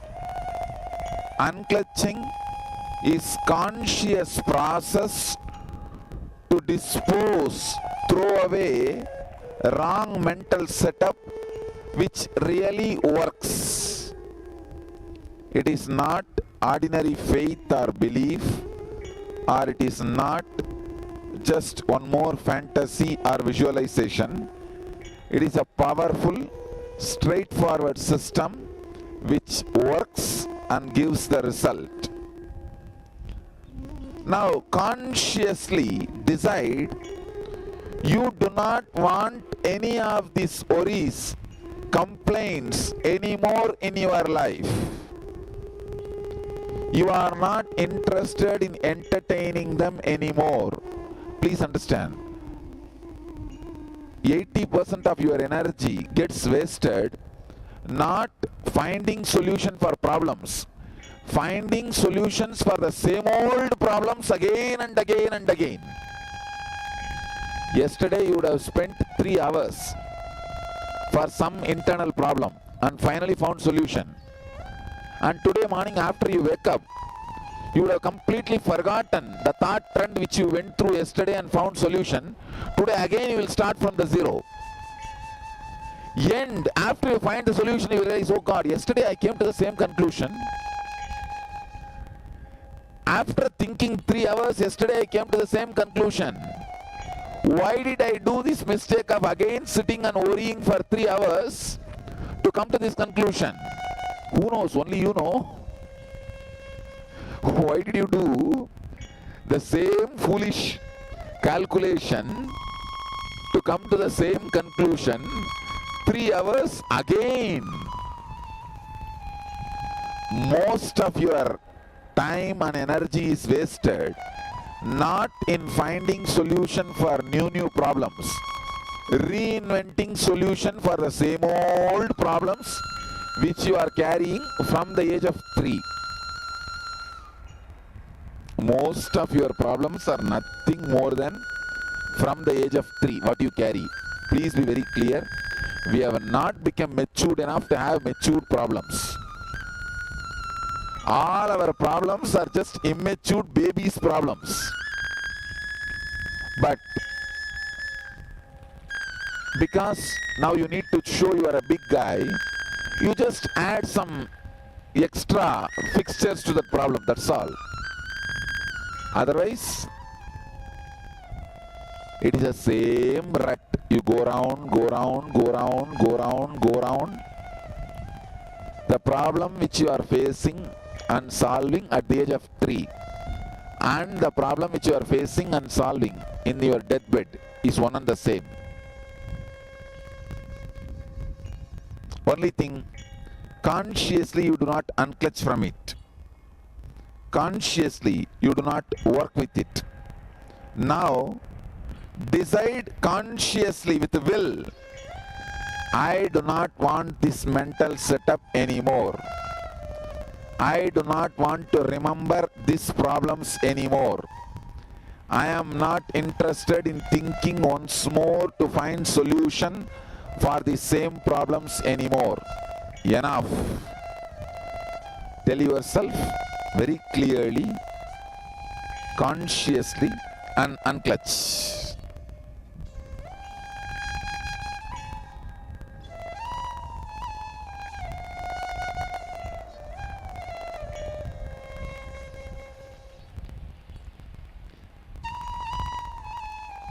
Take few minutes, close your eyes and just sit now. Understand? Now you are not going to meditate. You are going to resolve. Please understand? You are not going to meditate now. You are going to think internally. You are going to create resolutions. You are going to resolve. Please close your eyes. Iron out all the problems of the inner space. Do not allow the shrinking or wrinkles. Close your eyes and sit straight. All the complaints, problems, worries, stress you wrote about money, decide consciously you are not going to allow any of that anymore in your inner space.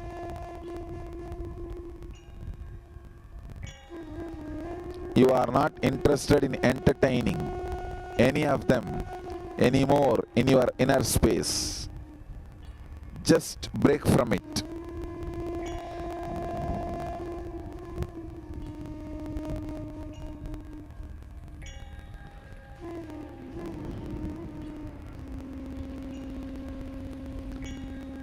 Make a clear, conscious resolution that you don't want this rut again and again.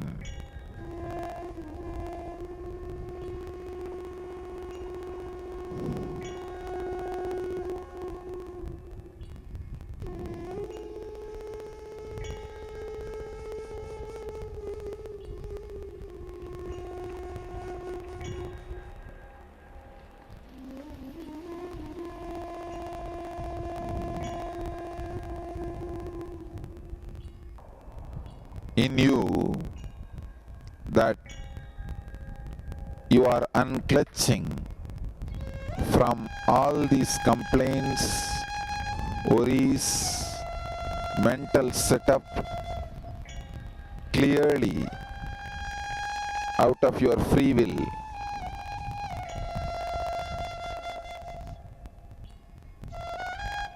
Let this resolution penetrate your being.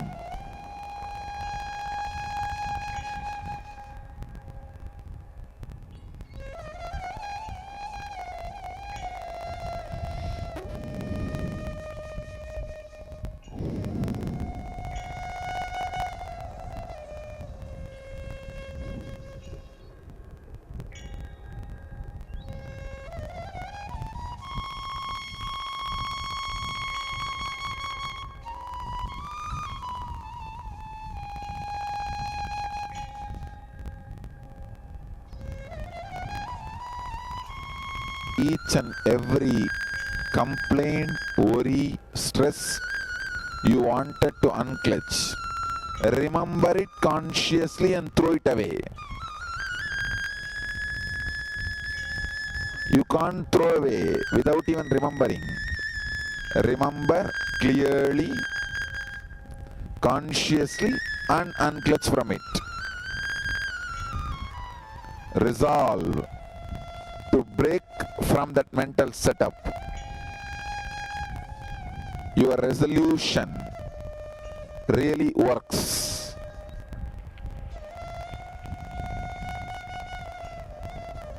Your sincere resolution is a direct boon from the God.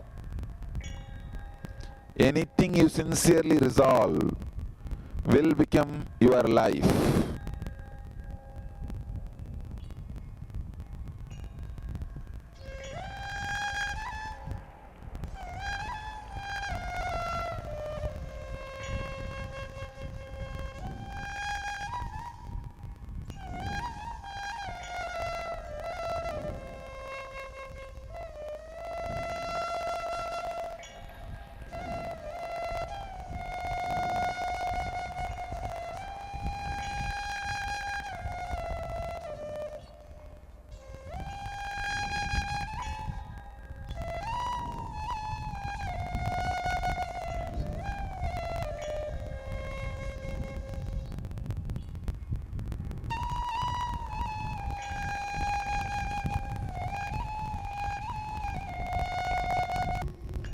Now, from this emptiness, plan how you want to create your money personality. Pen down it with a minute details. Please understand. Write even minute details how you want to create your wealth personality.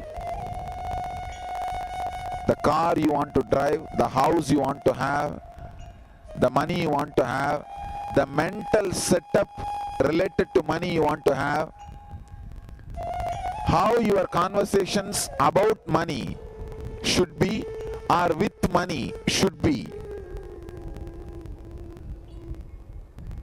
Create completely, consciously, write.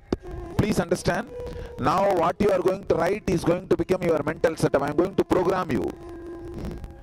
Now whatever you are writing, I'll just insert into your unconsciousness. That will be the magnet. That will be the kalpa vriksha for you.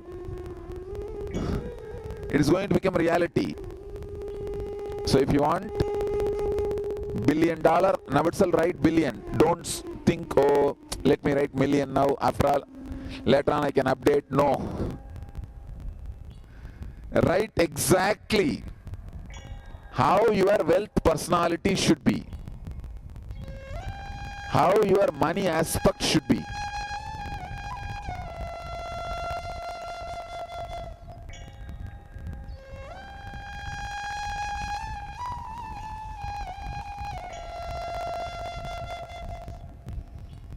Because I'm going to program you now.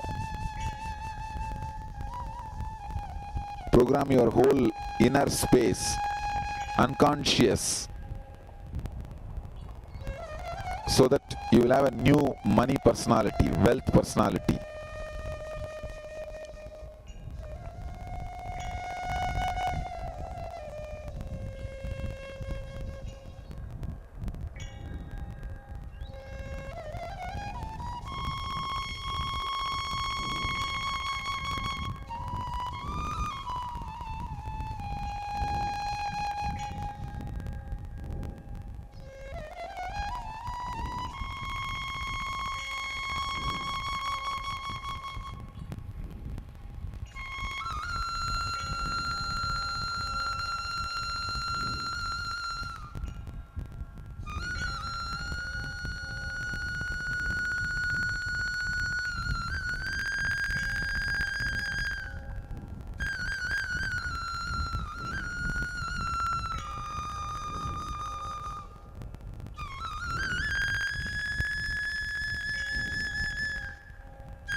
Write elaborately. Take responsibility for each word you are writing. Don't write unconsciously. Do it consciously. I wanted you to think on paper, very consciously.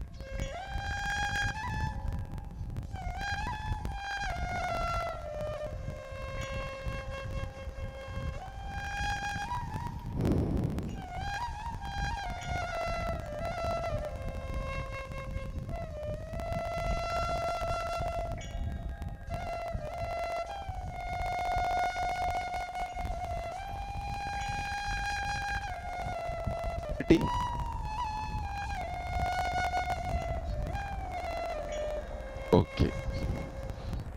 You have a few more minutes. Write. But write consciously, neatly. Chisel every word. This is your constitution. Understand?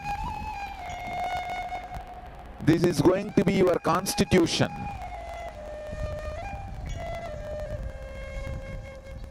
So chisel it consciously. This is going to be your conscious, conscience constitution.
It's a very powerful process.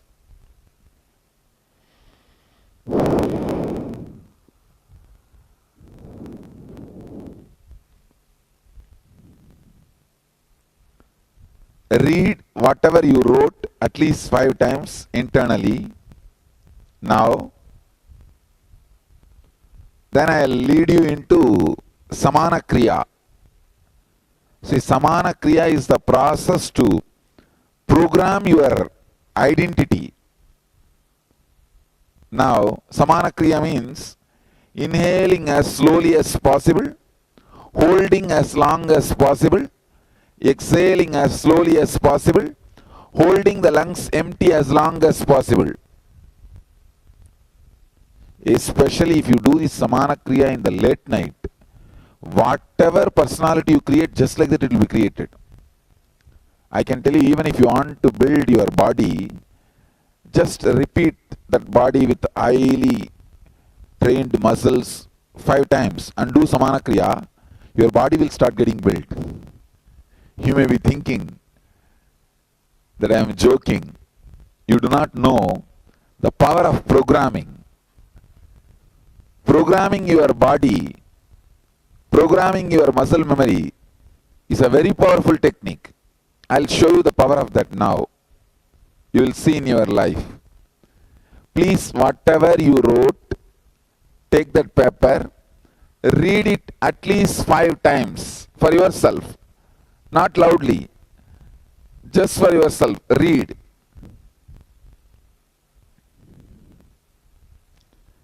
You should be able to repeat the whole thing like a mantra.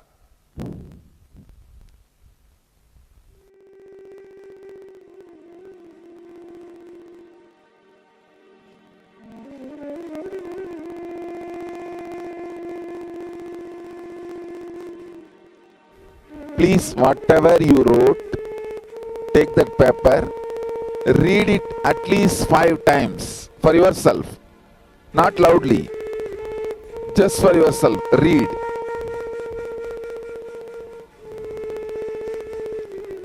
You should be able to repeat the whole thing like a mantra.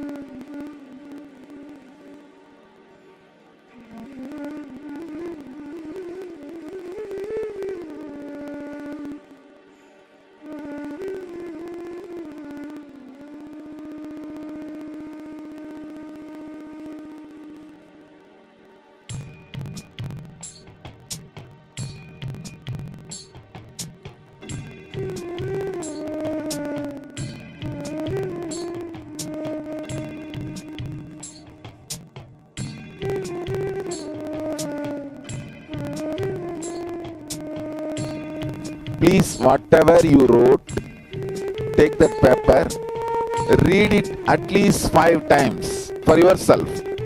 Not loudly, just for yourself. Read.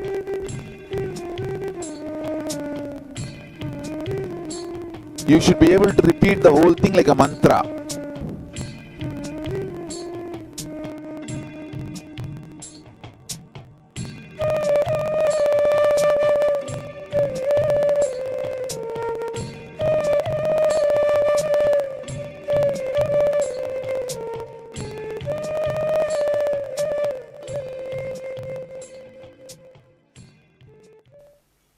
Please read such a way that you should be able to repeat this internally now, inside you, like a mantra.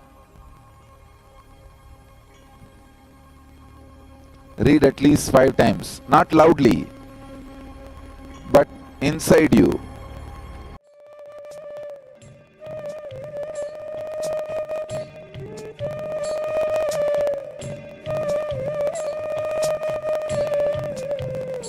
Please, whatever you wrote, take that paper, read it at least 5 times for yourself.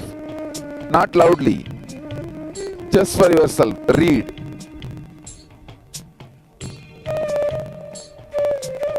You should be able to repeat the whole thing like a mantra.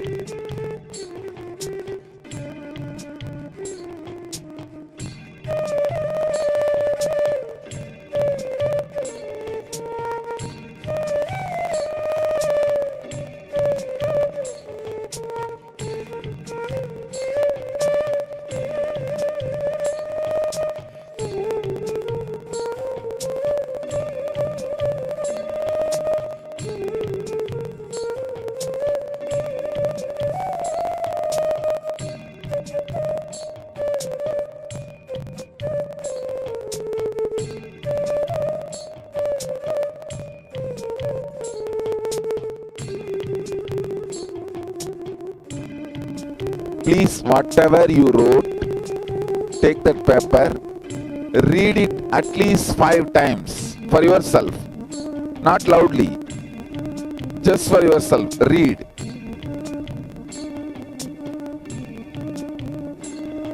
You should be able to repeat the whole thing like a mantra.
Please, whatever you wrote, take that paper, read it at least 5 times for yourself, not loudly, just for yourself. Read.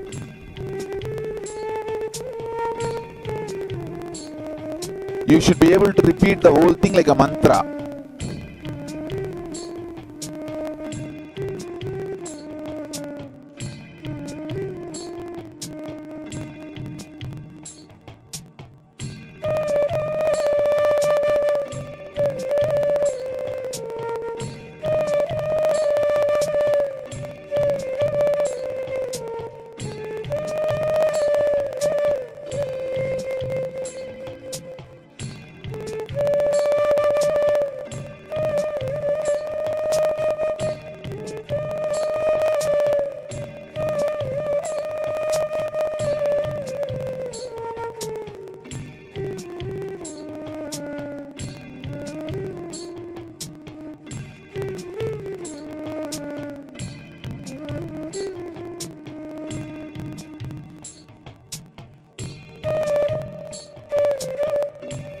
Please, whatever you wrote, take that paper, read it at least 5 times for yourself, not loudly, just for yourself. Read.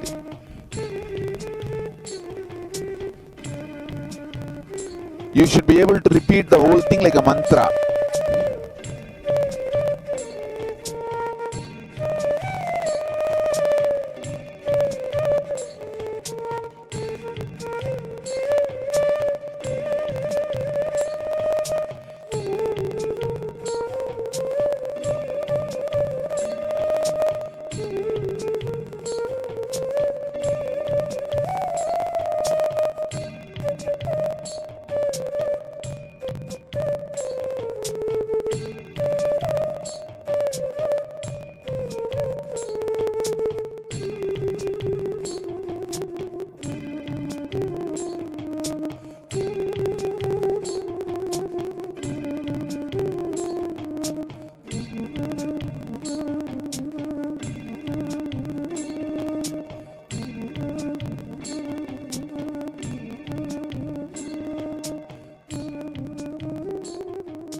Using is the traditional Vedic tradition, yogic technique.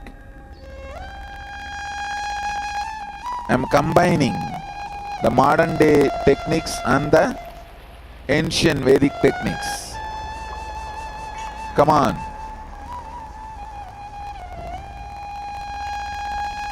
Close your eyes. Sit straight.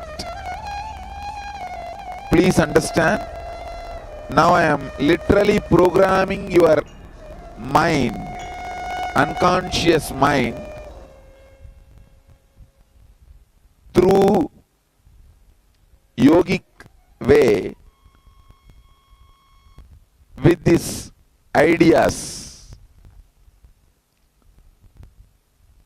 First, do samana kriya. Samana kriya means inhaling as slowly as possible, holding as long as possible, exhaling as slowly as possible, holding the lungs empty as long as possible.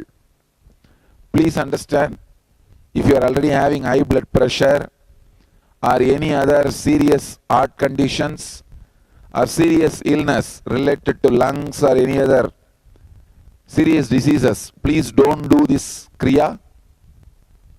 Sit silently. Others can do. First, samana kriya.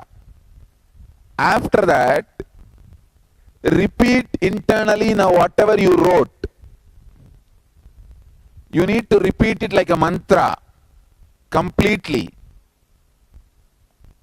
Start the samana kriya first. Close your eyes. Tie the ribbon. Please tie the ribbon. That's the best.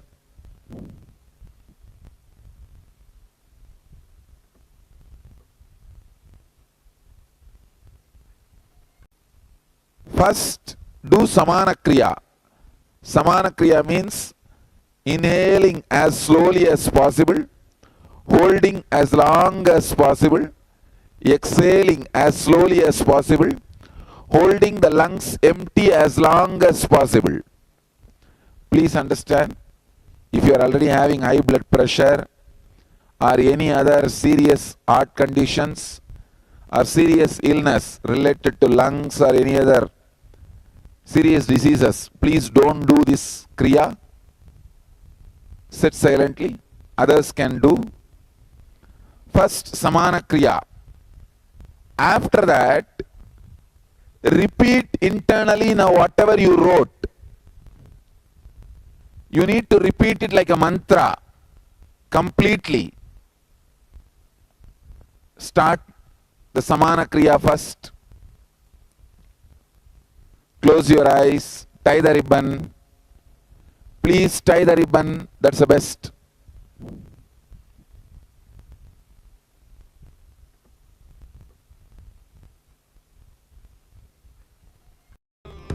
Holding exhaling,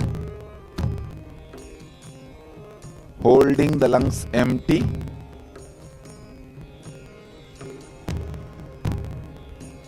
do it as slowly as possible, as deeply as possible. Fill the nostrils.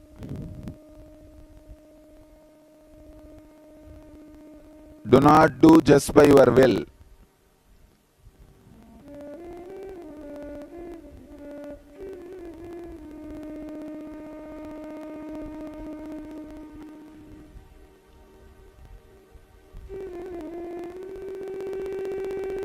Inhale as slowly as possible.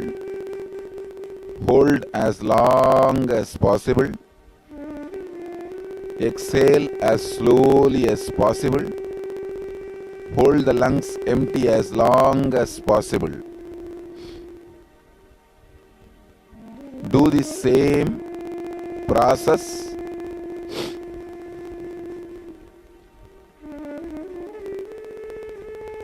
as slowly as possible.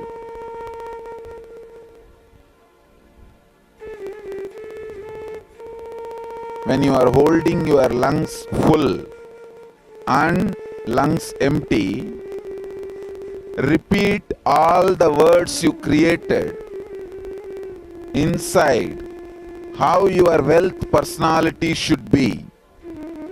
Program your wealth personality.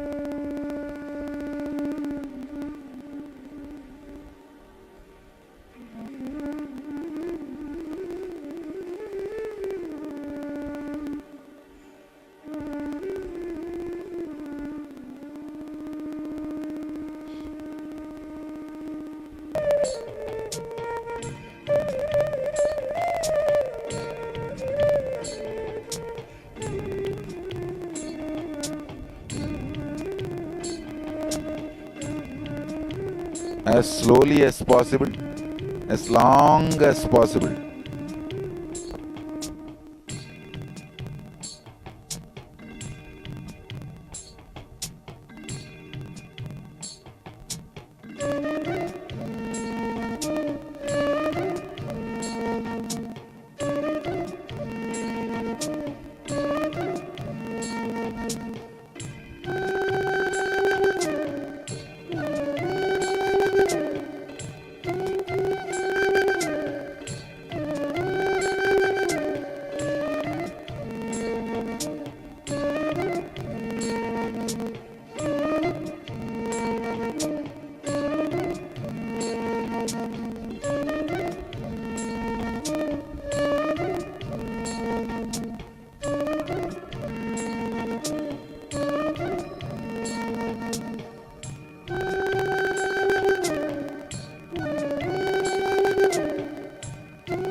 When you hold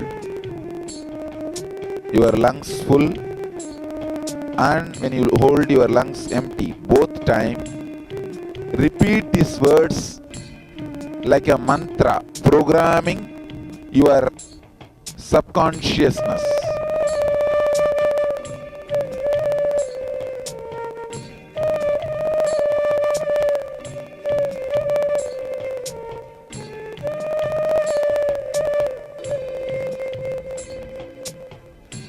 Remember these concepts which you wrote. Repeat those words which you wrote.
which you wrote like a mantra inside, so that your whole unconscious and subconscious gets properly programmed to attract wealth and right wealth personality.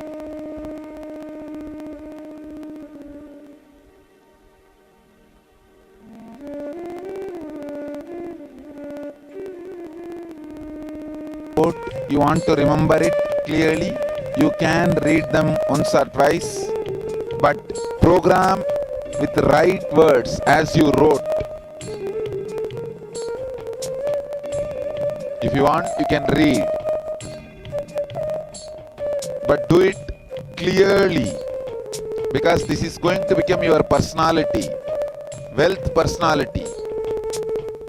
It is a conscious programming. Do it consciously.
Repeat the words you wrote consciously.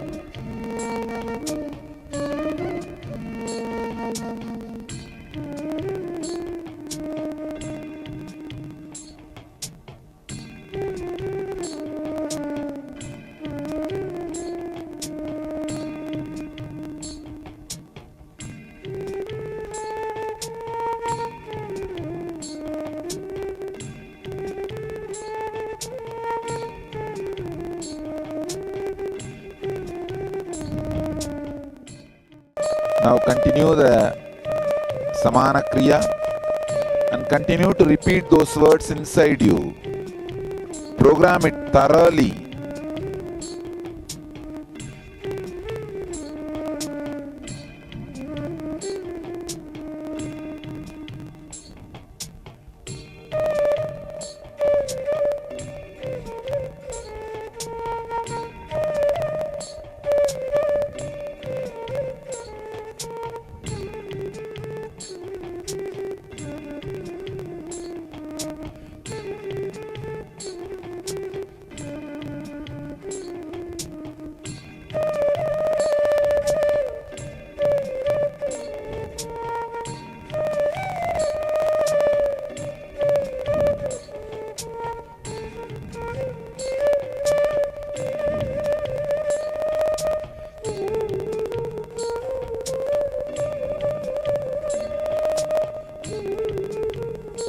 Please open your eyes and relax.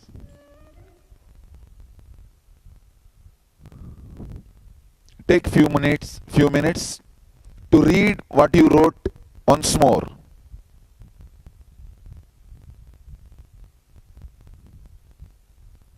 read and memorize, so that we will program it in a deeper and deeper way. Come on.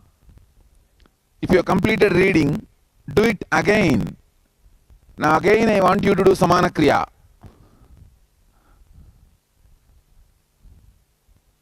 Please tie the ribbon. Start the Samana Kriya. Repeat verbatim what you wrote. Your whole consciousness should vibrate with these words. These words will get inserted into the roots of your personality. This will become just your personality. I am programming now in a very mystical way, so that your whole personality will attract wealth. You will become auspicious. You see, I am reading many of your letters. I have read practically all the emails and letters you guys wrote, all the questions. There are many which cannot be answered ordinarily by words.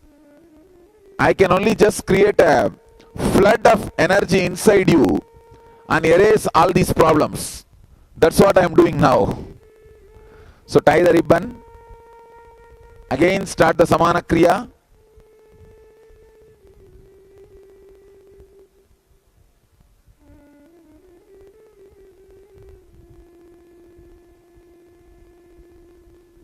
When you are holding the lungs full or holding the lungs empty, please repeat these words consciously, remembering the ideas. How you wanted your wealth personality should be. How your wealth personality is supposed to be. Repeat these words so that the intense wealth personality gets developed. You attract the wealth in your life, auspiciousness in your life. Inhale as slowly as possible. Hold as long as possible. Exhale as slowly as possible. Hold the lungs empty as long as possible. Repeat the words you created. The conscious wealth personality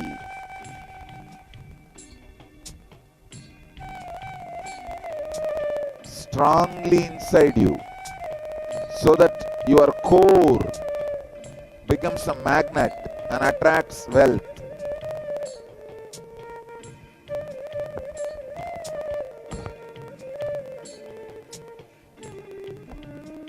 Do not program yourself for contentment.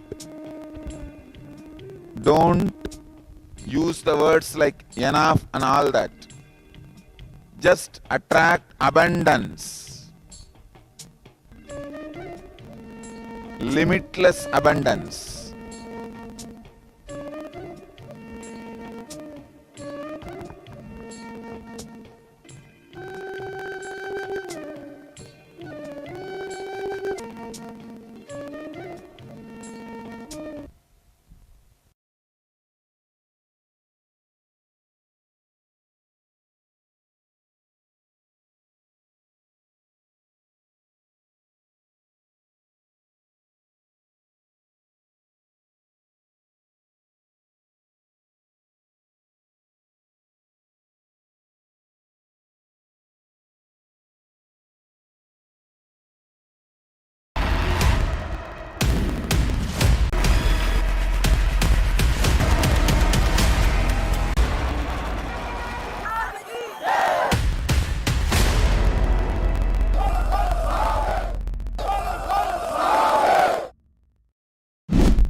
Nithyananda. We had many powerful sessions with Swamiji and internalization exercises to build our wealth personality. Maybe you would like to share some of the visualizations that you have held during the Samana Kumbhaka, the Samana Kriya, to establish yourself in that new identity. We are now going to address a certain topic which is very fast spread, which is money worries. As Swamiji has explained that worries are actually life negative, self-fulfilling prophecies. So it is always better not to worry. Instead, take the responsibility to create the reality that you want to have. If you carry worries, constantly you will think about that negative future that you do not want to experience, and you will actually work to make it happen. So, unclutch from worries. How can we unclutch from worries? That is what we are going to learn from Swamiji in this segment, specifically the worries related to wealth.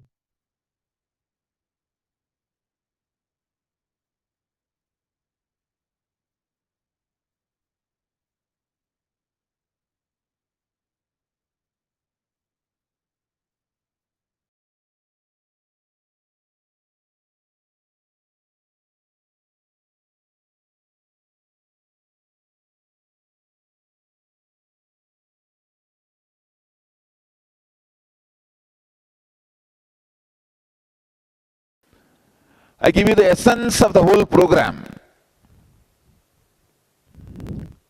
The essence is stop being content. Any idea you create about contentment is lie. Like any idea you create about enlightenment is a lie. Please understand, all your ideas about enlightenment leads to illusion of enlightenment, makes you feel you are enlightened, but you are having only illusory enlightenment. Same way, all idea about your contentment is illusory contentment, and you will be stuck only with illusory contentment. You can have contentment only about how much you can possess, but you cannot have contentment how much you can create. Create left and right and center. When you want, how much you want to possess, you have a decision. Then you can decide. Other things you can distribute to the world. But when you create, no contentment. Forget about it. If you are contented in creating, you are in delusion and illusion. Wrong. Second, remove all the thorns in your flesh about money engram. All the psychological suffering associated to money. Do not stop creating money because of the psychological sufferings and struggles associated with money. Third, all the pain engrams, worry engrams, pain conversations about money and with money, remove them. Fourth, finally unclutch all the money problems, money worries, money stress. I am not asking you to unclutch from money. I am asking you to unclutch from money worries. Please understand. There is a big difference. Unclutch from money worries and money stress, not from money itself. But usually what we do, we unclutch from money, but not from money worries. We continue to worry. We continue to have stress about money, worries about money, but we unclutch from money. That is what I call sick and broke seekers. If you are a sick and broke seeker, all you need is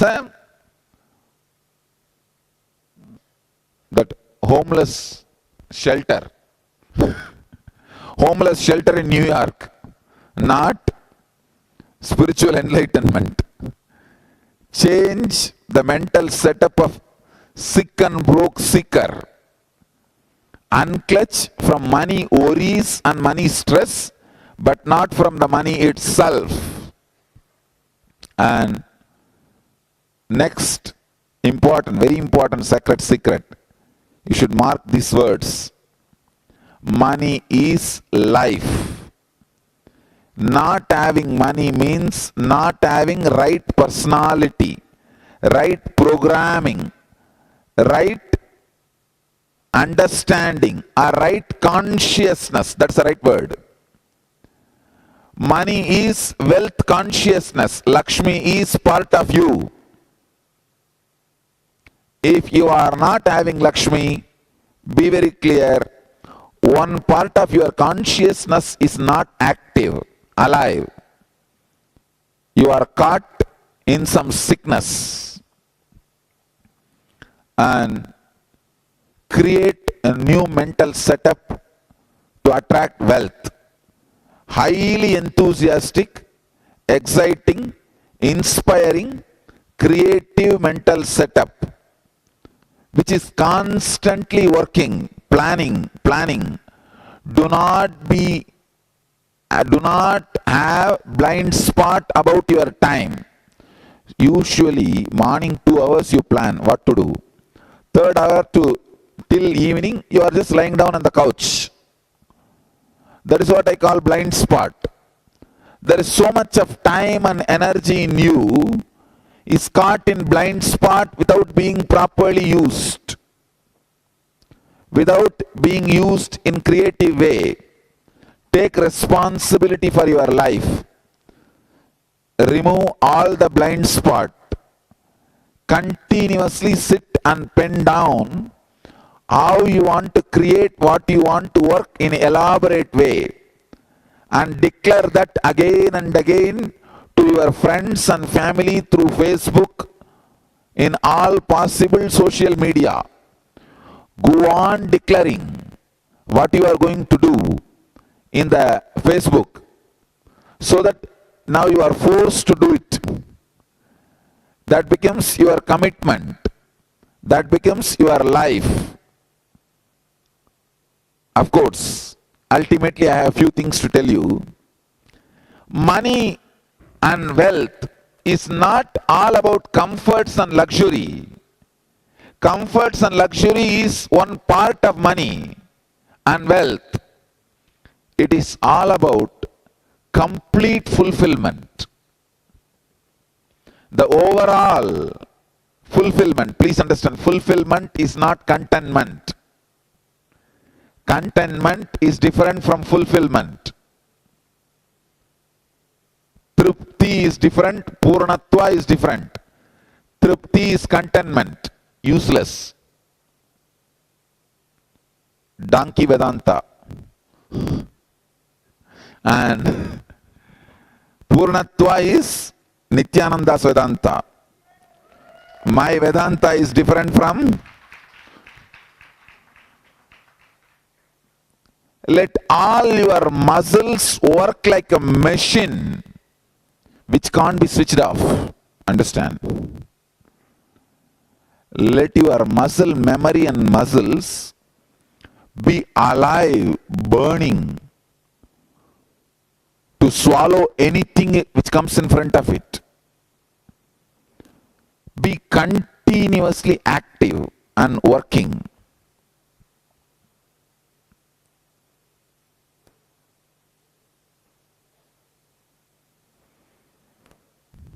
Aparigraha means, I want to introduce this word aparigraha. Aparigraha means living with minimal things.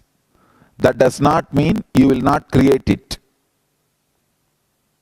See my life. I wanted to give you the example of my life.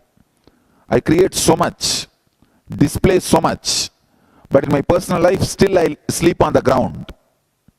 You will be shocked, really. I sleep on the ground, on the floor. No bed, no mattress, no cot. I sleep on the floor. Because I wanted to master the art. I wanted to be independent of things in my personal life. In my personal life, if you see, I always keep myself independent of luxuries. I don't want to be bound by it. Because of that, I keep aparigraha, living with minimal things, because of my conscious decision and policy, not because of my poverty and unconsciously forced on me. No. My living with minimal things is not forced on me by my unconscious actions. No. It is my conscious decision. So understand, creating should be a conscious decision. Living with minimal things can be your conscious decision, but it should not be forced on you. So the next thing,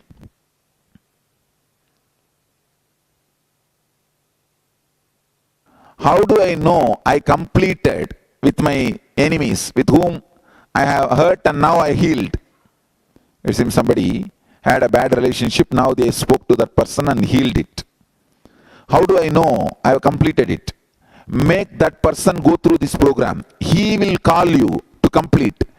That is the moment where the completion happens completely. See, when he attends, what will happen? Now he will be inspired. He has to complete. Only then he can create wealth. What he will do? He will call you. Understand?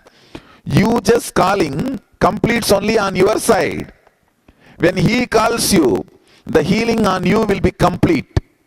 You will say, yes, now honestly, completion has happened. Now I don't need to suspect, because I called, I am healed, but who knows whether the hurt is removed. If he calls you, what will happen? The completion becomes really complete. From Purnatva, you move to Purnatva. See, when you are just experiencing Purnatva, you always have a risk of coming back to Apurna. But from Purna, if you move to Purna, then there is no question of coming back. Even if you come back, it will be Purna. So, inspire that person with whom you completed to go through this program. Then he will call you. That completion will be the perfect completion.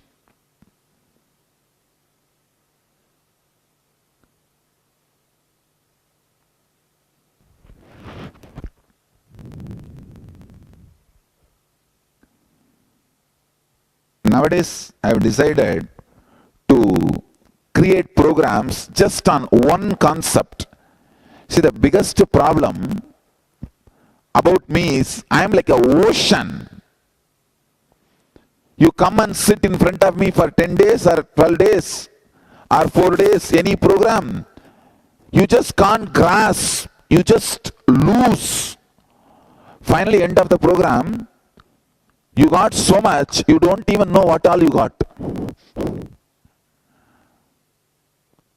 You are just mesmerized, enchanted. But if somebody asks, what you got? You don't know. No, I can't describe. You just go and see and come.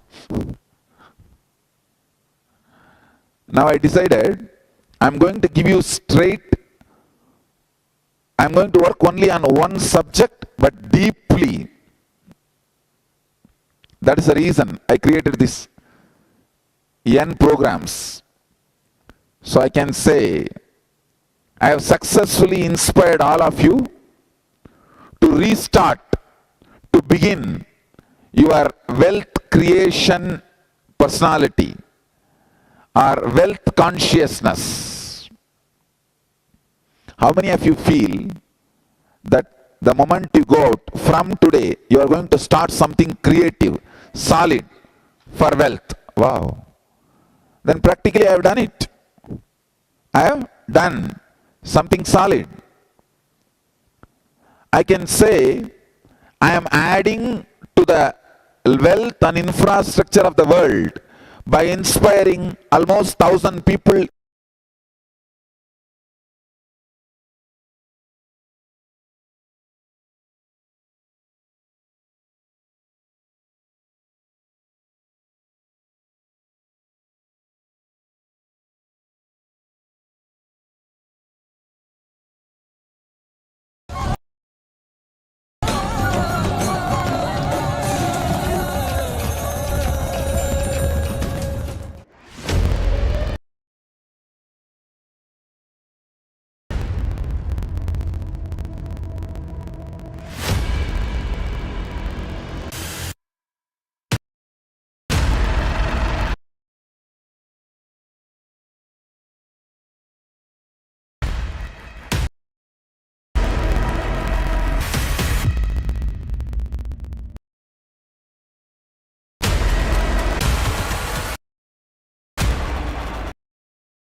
Yes, after this powerful session, now let us enter into power manifestation session.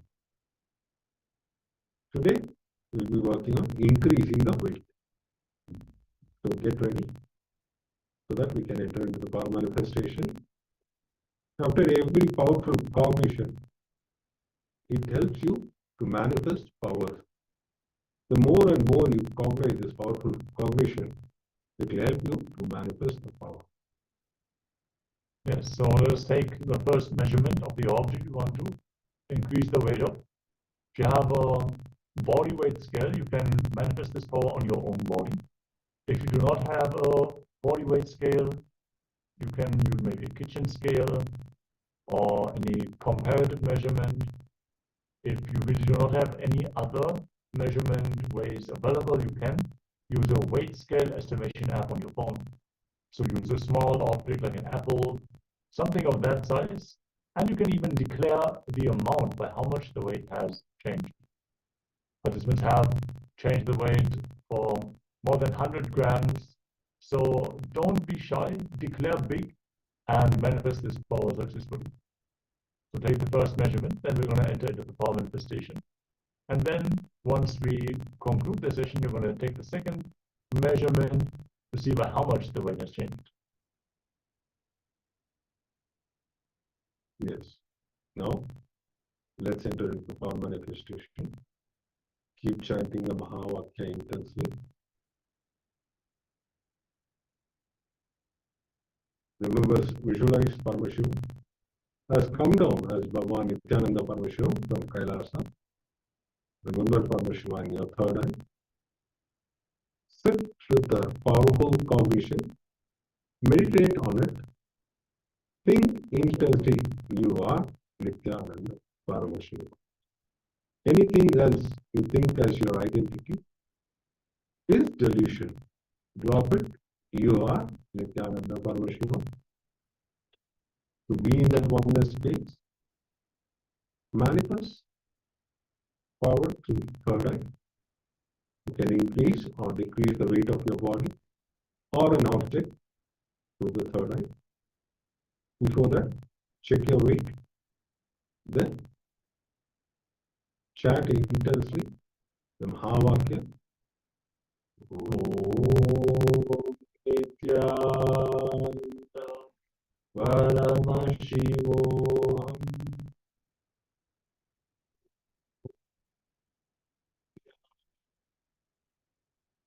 Paramashivoham.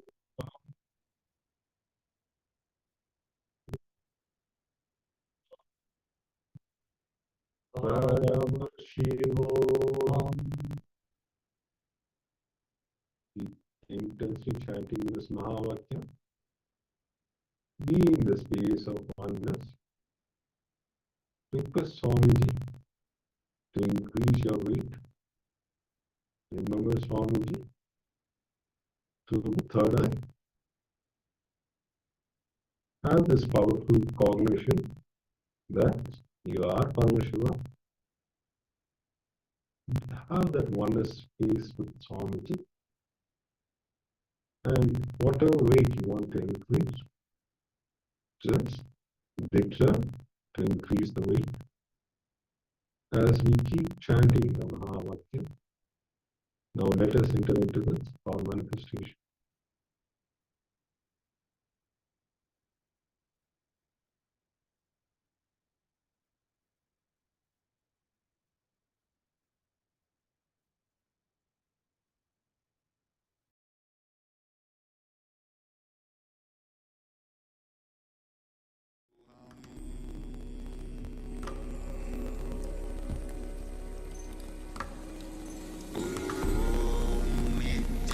Nithyananda Paramashivoham.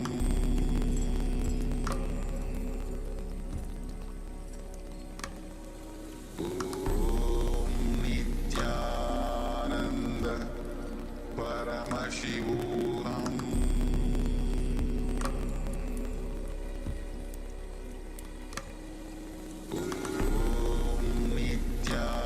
Nithyananda Paramashivoham.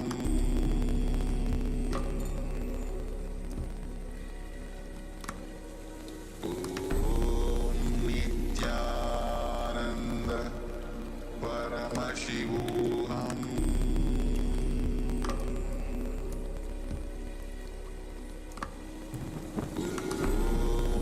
Nithyananda Paramashivoham.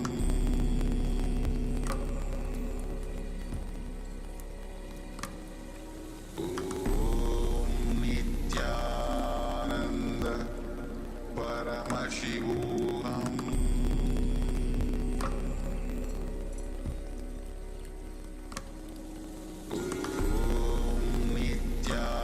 Nithyananda Paramashivoham.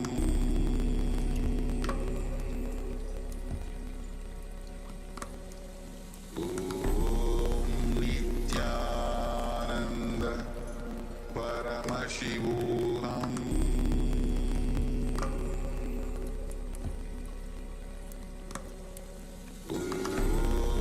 Nithyananda Paramashivoham.